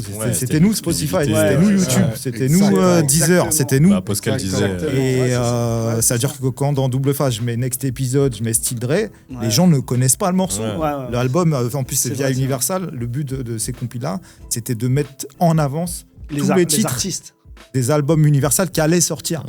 C'est-à-dire que là tu le dis aujourd'hui, mais je crois qu'à l'époque les gens ils s'en rendaient même pas compte que c'était des artistes Universal qui, je sais pas. C'est comme si j'ai le prochain single de Drake, j'ai le prochain single de Kanye West, j'ai le prochain single de tous les gros Kendrick Lamar, j'ai le prochain single ultra des mecs. J'ai tous les singles de tous les artistes. Et on me les donne et on dit tiens, faisons une compilation. Et ça, et en plus avec les inédits de rap français et R&B français qu'on faisait. Fou. Et il y a plein d'artistes qui ont commencé à poser chez nous. Par exemple, Vita. En fait, on la ramène pour faire les bacs dans un morceau que j'ai fait qui s'appelle Pas à Pas avec Dadou, la plus bonne de tes copines. Exactement. Et c'est Vita qui fait chante, qui fait le refrain. Mais la responsabilité, elle est folle. Là, tu dis que t'as tous les plus grands noms, faut les mettre en avant, tout compiler. Je sais pas si tu te souviens, on disait qu'en fait les DJ sur ces mixtapes là, en fait, c'était le tremplin. Ça veut dire que quand t'arrivais à poser sur le truc, c'était gagné derrière. Goldfinger ou Posca ou tu vois. En fait, t'avais déjà la crédibilité, en fait, tu vois ce que je veux dire. Et donc derrière, ça t'ouvrait des portes, en fait. Tu vois. Et tu vois, on parlait de Sulibi, quand il fait Wallen est en train d'enregistrer son album, elle vient faire un titre chez nous, et elle sort chez nous d'abord avant de cartonner après. C'est la quête du souffle, tu vois, chez nous, tac, bim. Et en fait, c'était un tremplin. Mais je crois que les gens ils s'en rendent pas compte. Mais en fait, il y avait tout ce travail-là de dénicher les talents, mais vraiment, tu vois, parce que Spotify, il n'y avait pas les Deezer, t'avais pas. En fait, t'avais pas tout ça, tu vois. Même les YouTube, tu vois. Et quand je fais, tu vois, c'était en 2004 ou je crois quand je fais sur Double Face 5, je dis je fais Cool Chain, tu vois. Ouais. Et déjà, je le fais poser sur une mixtape, qui déjà personne n'a jamais réussi à le faire poser sur une mixtape. Il posait impossible. Impossible. À part le truc de Format People. Il n'y a jamais personne qui a réussi à le faire poser nulle part. Donc moi, je le fais déjà poser sur une mixtape. Et après, je lui dis, pour le Double Face et tout, il vient faire machin. Et quand je dis notre manager à l'époque, c'est Sébastien Farran, qui est aussi, d'NTM, tu vois. voilà, qui a été le dernier manager de Johnny Hallyday aussi, tu vois. Et de Raka Sonic, de plein de monde. Et on fait réunion Universal avec. Et donc, moi, ça faisait 2 semaines que je disais, il y a Cool Chain, c'est bon pour. Les gens ne croyaient pas. Universal, ils me croyaient pas. C'est impossible. Tu vois, c'est genre ouais. Et quand Sébastien Farran il arrive à la réunion, il dit mais je sais pas, Goldfinger il nous dit Cool Chain, on n'y croit absolument pas. Il fait si je l'ai eu ce matin. Il a confirmé que c'était vrai. C'est bon, c'est signé. Tu vois. Et c'est la première fois, je crois, qu'il apparaît dans des crédits en nom de Cool Chain. Solo, sans NTM. Sans NTM. Okay. C'est-à-dire que c'est la première apparition de Cool Chain. Avant même ses albums. Avant même dernier round et tout ça. C'est la première fois que dans les crédits, il apparaît en Cool Chain solo. C'est-à-dire que tu avais une vraie force de frappe pour le coup. Incroyable. Mais comme je disais aussi, grosse responsabilité de faire tout ça, de gérer tout ça, de mettre en avant tous ces morceaux, tous ces talents. Parce que du coup, on vendait ces compiles, ces mixtapes comme des gros teasers qui allaient ensuite donner envie aux gens d'acheter les albums. C'était la sortie annuelle d'Universal. C'était la carte de visite d'Universal. Quand t'as le PDG d'Universal qui t'appelle et dit venez. C'est ouf. Là, on vient d'avoir, là, ça y est, vous êtes 10 de diamant, ça vient de tomber. Là, tu montes dans le premier taxi que tu vois, le PDG d'Universal, il vous attend. C'est ouf. C'est là qu'on se dit, là, on est en train de faire un truc de ouf. T'arrives. Et c'est là aussi, après, c'est là où il y a tous ces labels indépendants aussi qui arrivent en majeur, qui arrivent à signer justement des gros deals en majeur et qui développent aussi après des artistes. C'est là qu'on signe nos contrats d'édition. Les contrats d'édition. Et c'est là. Les gros sponsors. À l'époque, on avait Nike, on avait des sponsors de ouf. On commence à faire des tournées pour les marques. Et c'est là aussi, comment tu gères aussi la rentrée d'oseille, en fait. Tu vois, il y a de l'oseille qui commence à rentrer, tu vois. Ouais, après, mais est-ce qu'à ce moment-là, tu te rends compte, en fait, du marché, de ce que tu vaux, en fait, en gros. Tu vois, t'arrives pas à... en fait, tous les artistes de cette époque-là, on s'est tous fait douiller. Hein, tu vois, tu vois, mais là, on en parle. Et NTM, les premiers. Cool Chain, il dit, pour son premier Zénith, il a touché 300 francs. Putain. De cachet de scène. Tu vois. Mais on s'en rend pas compte, 300 francs, ça fait combien en euros là? Tu vois, ça fait 40, 50 euros. 50 euros, même pas. C'est ouf, tu vois. Et son cachet de scène, c'était 300 francs. Et pourtant, c'est des mecs qui ont vendu. Donc, après, t'avais d'autres revenus et tout, mais voilà, on s'est tous fait douiller. Et en fait, au fur et à mesure, avec des années, tu modifies tes contrats. C'est-à-dire que nous, on a mis 10 ans à installer certaines choses dans les contrats qu'on servit aux artistes qui sont arrivés derrière nous. Après, et c'est important de le dire, ça. Tu vois, vous avez fondé quelque chose de solide pour les générations. Là, quand t'arrives dans un contrat de licence ou un contrat d'un artiste rap. Mais il faut dire merci à tous les anciens parce que la base qu'ils vont te présenter qui est déjà pas bonne, mais elle est déjà suffisamment bien grâce à ceux qui sont passés avant toi. Quoi. Mais là, quand tu signes un contrat, quand tu fais une compilation par exemple comme Double Face, c'est un contrat de quoi, de réal? Il y a des contrats de réal, forcément de Après, compo. t'as les éditions. T'as de la compo parce que tu fais tes intros, Tu fais tes tes intros. intermèdes, D'accord. tous les scratchs. C'est pour ça qu'on a commencé à faire des inédits. C'est qu'on s'est rendu compte parce qu'en fait, par exemple, quand Avec tu fais les- une compilation, T'as déjà les crédits si qui t'as sont mis signés. Jay-Z, Dre, tout ça, eux ils touchent des sous en même temps que toi. Ouais. Donc les sous ils sont répartis en fait. Il y a tellement d'artistes, C'est tellement de dilué. répartition, Ouais, c'est dilué. Et la façon pour nous de toucher un peu plus d'argent, D'être ça a été rentable, de ouais. faire nos titres à nous et de les mettre dans ces projets-là. C'est D'accord. comme ça qu'on arrive à faire des inédits dans Dans nos les projets. mixtapes et tout ça. C'est dans comme les ça qu'on projets. a installé ce truc-là en fait. Et en même temps, ça faisait une plus-value. Et à chaque fois, en fait, l'idée, c'est comme à chaque fois, on faisait le 1, 2, 3, 4, 5 et d'arriver sur chaque projet avec un peu plus, un tu vois. truc nouveau. Ouais. Et d'installer un truc nouveau. Par exemple, dans le volume 4, on a rajouté un DVD. Où il y Ouais. avait, on nous a suivis en tournée pendant un mois avec trop bien, ouais. tac, on faisait ça Ouais. filmer dans les sessions studio, on donnait des cours de scratch sur des petits bonus. Enfin, chaque volume, on a installé des choses nouvelles en fait. Tu vois. Ok, trop bien. Ah, c'est mais, comme quoi, précurseur mais comme quoi, c'est au-delà de la musique finalement. C'est ça. On parlait de Mokobé, mais il y a un aspect vraiment marketing. Après, il y a un stratégie. marché. Ouais, il y a le truc où il faut vivre aussi de ta passion en fait à un moment donné, tu vois. Et Ouais, si tu voilà. peux te c'est le les- permettre. tu vois. Après, là, on s'en sortait bien, c'est que après, on tournait pendant un an. Ouais. Pendant Ouais, un c'est an, ça. tu faisais des tournées qui t'emmenaient partout. Hein. On allait. Et tu touchais ta SACEM tous les... Et tu touchais ça, mais en même temps, tu avais les cachets de prestations live. En plus, moi, après, j'avais les cachets soirées dans aussi. les concerts, les soirées, les trucs. Enfin, voilà. Et tu avais même des sponsors où tu étais rémunéré, tu Ouais, vois, ouais. parce que tu portais telle marque. Et, Et à l'époque, les marques, c'est super important. C'est les marques Comade de Joe Comade, Star, Joe Royal Star. Wear de Celui-c'est Fini. carrément. tu vois. Il y avait toutes les. Il y avait Eden Park aussi, les grosses Ouais, marques quand ouais, même voilà, qui donc venaient. tu il y vois. avait plein de Ouais, marques. ouais. Tout le monde Tout le monde y allait essayait de sa se marque. coller et un de- peu aux artistes. Et même au-delà de l'aspect vestimentaire, tu avais aussi le matériel.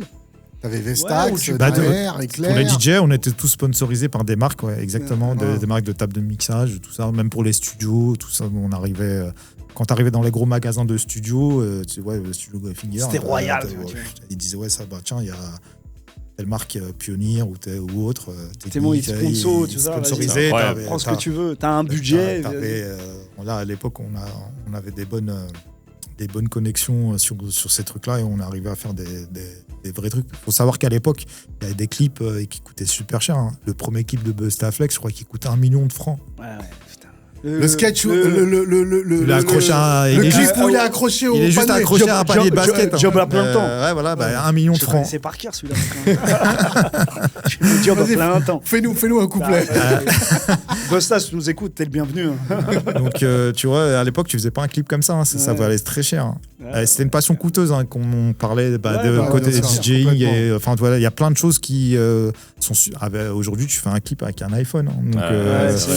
c'est- et à Les moyens l'époque, ne sont pas de faire un clip, ça avait un, Ouais, il ça avait un fallait sacré des coût, hein. moyens. Et tout ça, Ouais. fallait des Et, vrais trucs. tu vois. même d'aller en studio, c'était.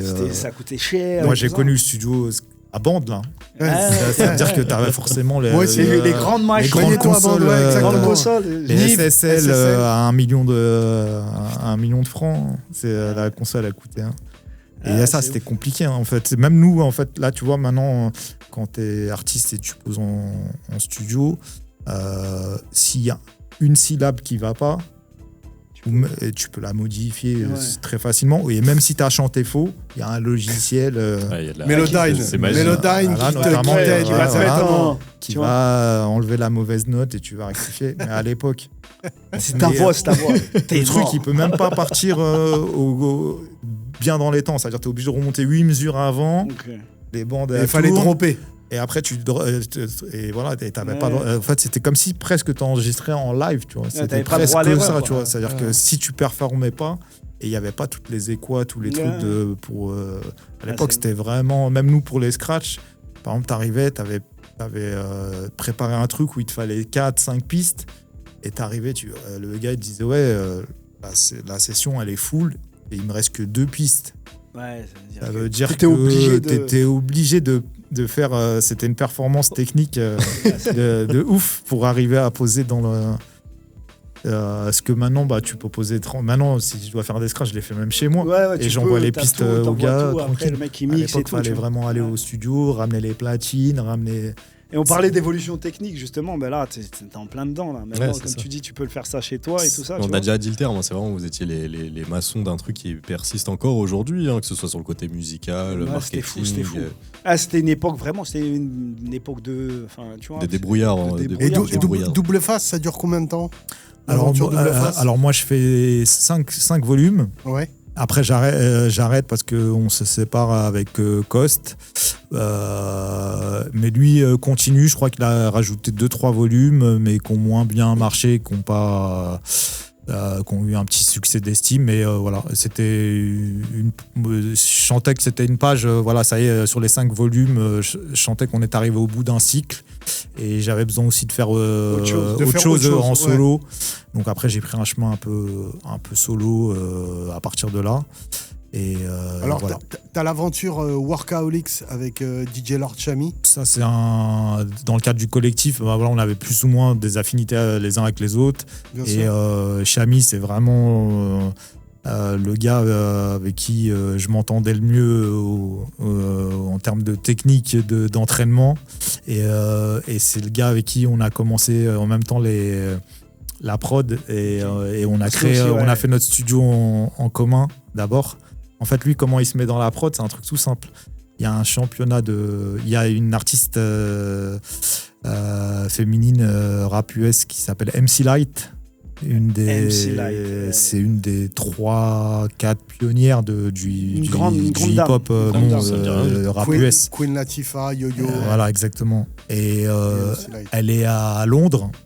Elle va faire une tournée mondiale. Elle va sortir un nouvel album.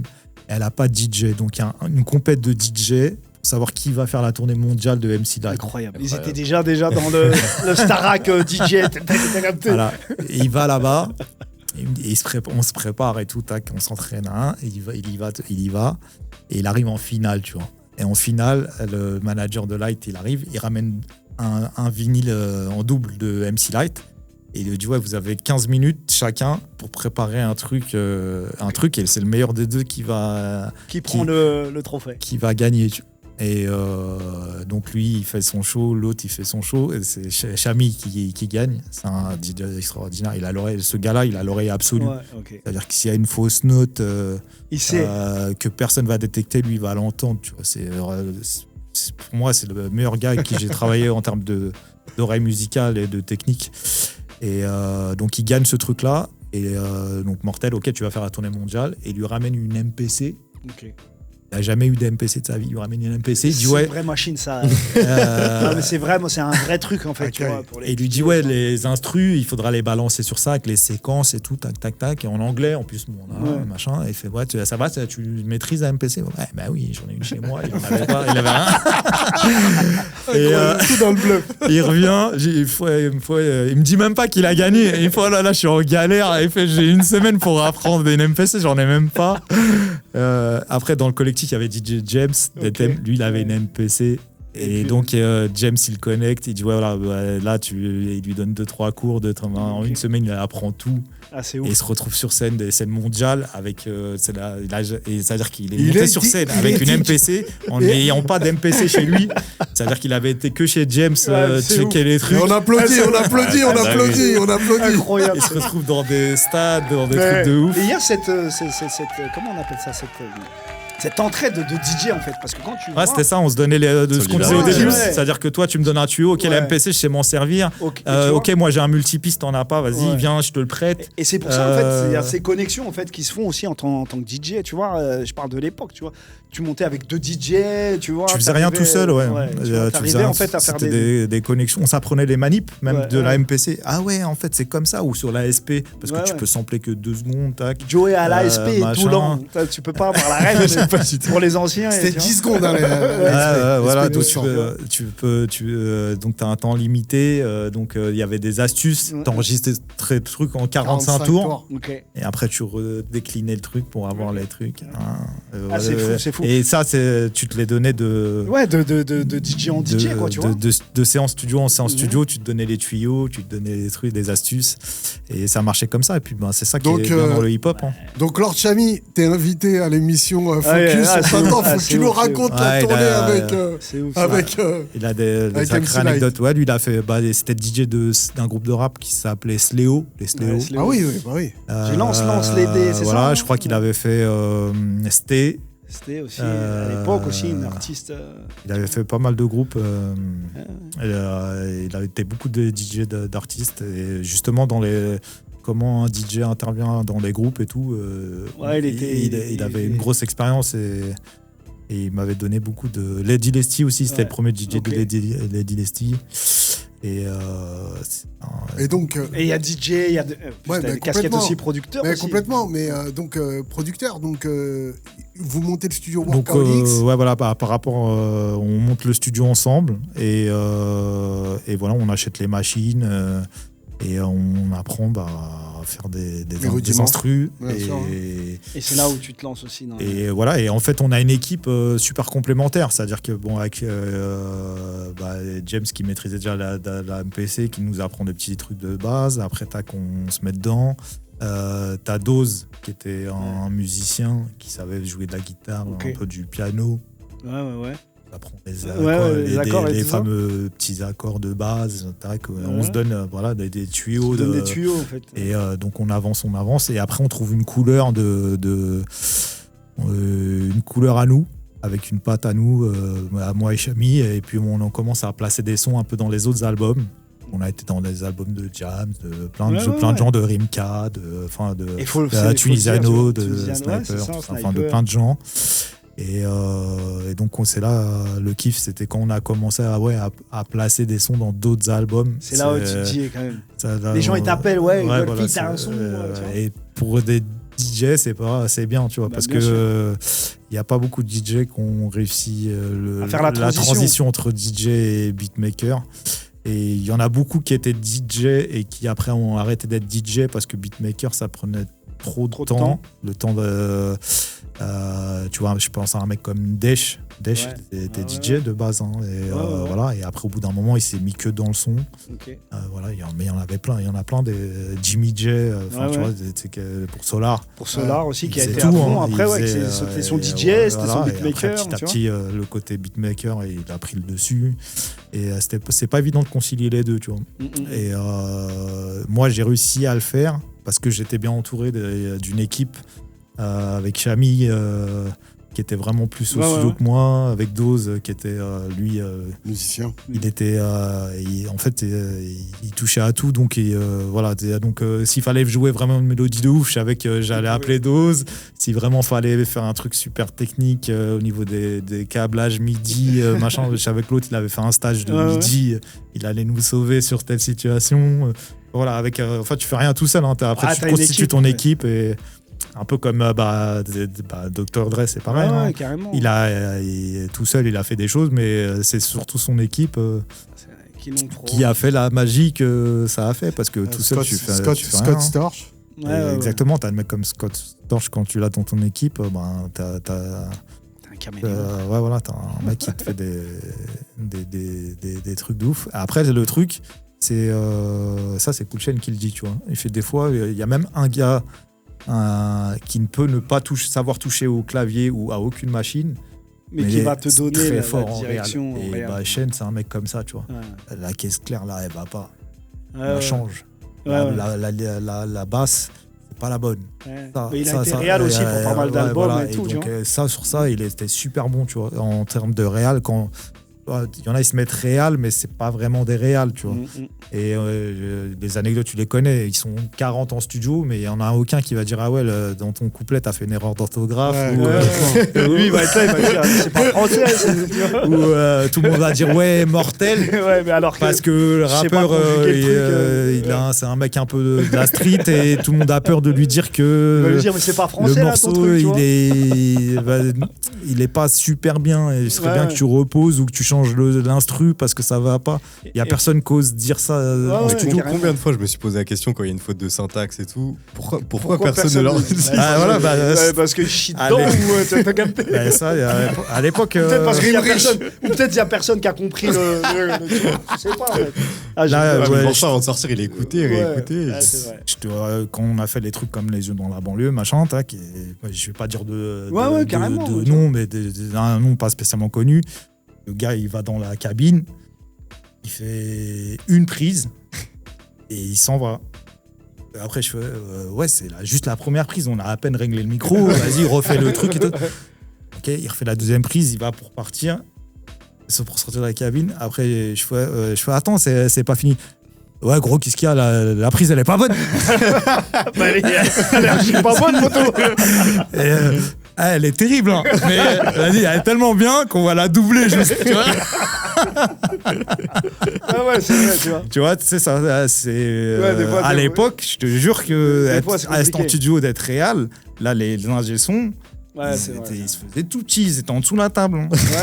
Pour certains artistes, il faut savoir les gérer, tu vois. Ouais, je Tu le comprends. vois dans le docu Et- de DJ Mehdi, Ouais, ces ouais. instants un peu là avec toute la mafia qu'un free et tout. C'est un peu dur, tu vois. C'est des mecs. Et tu en peux pas fait, les reprendre, tu vois. si t'as pas les codes, si t'as pas la façon de machin, Ouais. tac tac, bah tu peux vite être la séance studio, elle peut vite tourner au cauchemar pour toi. Hein. De ouf. Et moi, nous, on avait l'art de ça, tu vois. C'est-à-dire Ouais. que on pouvait faire des sessions où il y a 40 mecs qui sont là, où c'est tendu de ouf. Où t'arrives à leur dire, ouais, là, c'est Et pas... à la fin, tout le monde sort avec des grands sourires et tout le monde mortel, tu vois. Parce que c'est bénéf pour tout le voilà, monde, parce tu que nous, on avait la recette Ouais, et on ouais. savait on savait où on allait et on savait ce qu'on faisait, tu vois. Et ça a donné ses fruits. Et voilà, ça s'en ressent dans nos morceaux, quoi. Même qu'on a fait les projets, on en parlait, Les Yeux dans la banlieue, tout ça. Où on a fait, en fait, le truc, c'était ce qu'on faisait dans ce truc-là, c'était un peu dans la suite des doubles faces pour moi, parce que mais sauf que là, c'était que rap français. Où on prenait des valeurs sûres et on prenait aussi des nouveaux. Des nouveaux, ouais. Et, et c'est ça qui est, par exemple, Niro, la première fois qu'il pose, c'est chez moi, tu Ouais. vois, c'est Quelle dans année la banlieue. Mais c'est tu pour vois. ça que les gens ne Quelle savent année, pas, tu vois. Golfi Mais ça, c'est... On est en quelle année Là, c'est 2007. 2007. 2007, Niro, Ouais. enfin voilà, il y a. Des grands noms aussi, tu vois, ouais. qui ont marqué leur époque aussi et qui sont là, qui sont toujours là, en fait, qui font des trucs. Et puis, t'as des artistes qui ont toujours répondu présent dans ces genres de projets, tu vois. Ouais. Et tous les mecs de la mafia qu'un free, tu peux Ils ont les pas oublié, appeler ouais. sur n'importe quel projet, tout le temps. Ils sont là. Ils sont là. Ouais. Les snipers, Ils c'est sont là. pareil. N'importe quel projet, tu vois, je fais un truc, et vas-y, ils cherchent même pas à comprendre, ils sont là. Ouais. Tu vois, il y a Incroyable. tous les mecs, après c'était facile, hein, tout ce qui était dans Format People, tout ça, parce qu'on les côtoyait tous Ouais. les jours, tu vois. Mais vraiment, vraiment, tous les mecs de la mafia, et Ils étaient là. des mecs comme Sniper, tout ça, et plein d'autres artistes qu'on a sollicités. Hein. Tous ceux qu'on a sollicités, ils sont venus, sans Easy, demander ouais. quoi que ce soit. Il y a un contrat, il y a un deal, il y a un OK mortel. Il n'y a pas, c'est pas, on est là Ok. quand même. Tu vois, Ouais. c'est ça, Et- ça c'était important. Tu vois. Et justement, ça, c'est les Goldfinger. Maintenant, le Goldfinger de l'avenir, là, parce qu'on va commencer à conclure. C'est-à-dire que là, maintenant, t'es où? Qu'est-ce que tu fais? Où Ouais. on peut te Même retrouver? me demander pour les gens qui te croisaient Ouais, dans la rue, c'est qui te reconnaissaient. Je exactement, pense que tu vois. certains se demandent que Qu'est-ce fait que tu Golfi deviens, tu vois, aujourd'hui. je veux Qu'est-ce dire. qu'il est devenu? Bah écoute, le côté prestation live et tournée en live a pris beaucoup le dessus ces dernières années. Et, C'est-à-dire en club, tout ça, voilà, tu je vois me suis exporté. Bon, il y a eu une interruption pendant le Covid, mais j'ai commencé à aller un peu partout, jusqu'en Asie. Incroyable. Donc voilà, m'exporter vraiment, à faire des grosses tournées d'été, des grosses tournées mondiales. Et du coup, j'ai eu l'envie de faire des titres un peu plus internationaux pour pouvoir justement continuer à tourner. aller dans plein de pays À différents. voyager. Et donc voilà, aujourd'hui, c'est beaucoup de live. En club, en discothèque, en festival. Cet été, j'ai fait quelques festivals et tout. Et là, j'ai un single qui arrive en janvier avec un artiste nigérian. Ok. C'est un truc plutôt afrobeat, mais avec où je reprends un truc de Timbaland. D'accord. Et donc, tu le il y remets, a la ref ancien, ouais. nouveau, all to the news. Voilà, mon truc, c'est un peu ça. Et même dans mes prestations live, tu vois, quand tu vas en discothèque aujourd'hui, c'est plus du 17-35 ans que de ceux qu'on notre âge 30-50, c'est tu vois. Et ma force, c'est ça, c'est que j'arrive à refaire venir des gens en discothèque qui n'y allaient plus depuis des années. Donc, et en même temps, Et je à faire parle, kiffer les nouvelles générations aussi. je parle aux nouvelles générations, aux anciens, je peux jouer C'est ça le truc. autant, la mano, la rafleuse, ce que tu veux, et je vais te mettre autant les NTM, IAM et tout ça. C'est-à-dire que c'était aussi la force des morceaux d'avant que tu nous as partagé aussi, c'est ce côté un peu intemporel qui tiennent dans le temps et qui se démoderont jamais finalement. Et quand je fais les festivals, tu vois, c'est des sets d'1 heure sur les festivals, et quand ils me bookent, je leur dis ouais, je fais 1 heure, je fais 30 minutes old school, 30 minutes new school. Ok.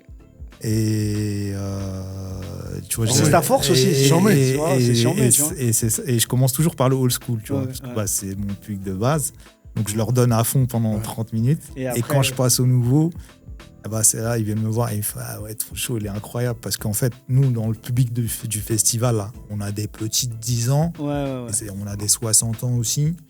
Il fait là, t'as tout le monde qui t'a. Et tu touches tout le monde en fait. Touché tout le monde, quoi. Tu veux faire voyager tout le monde. Et mon truc, mon kiff, il est là, quoi. C'est de. C'est ta force. Ma force, c'est ok de garder mon public, mais mon kiff, c'est quand on vient me voir, on me dit ouais, je te connaissais pas.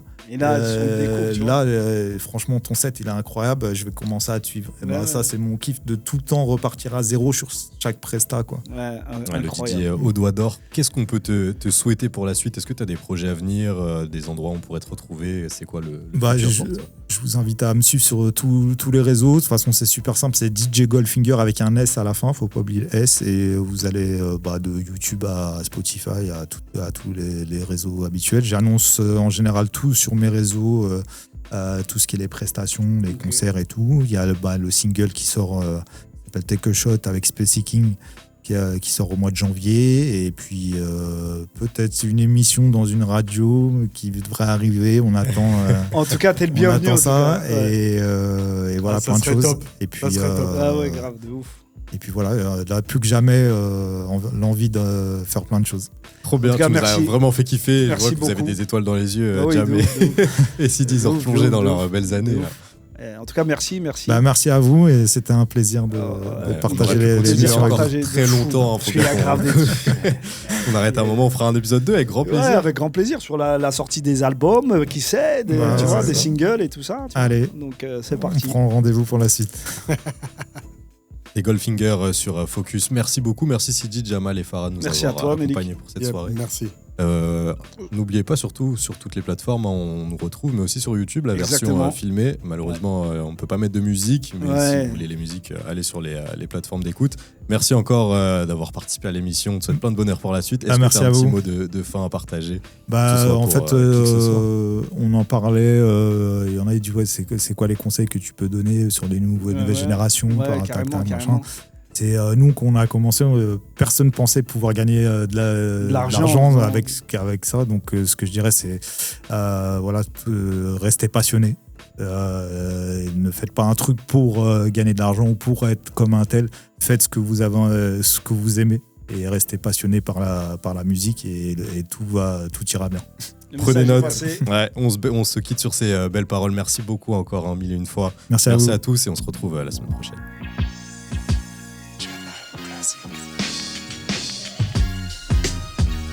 De Flat présente Focus. Tous les vendredis de 21h à 22h sur IDFM 98 FM. Focus. Focus. 98 FM.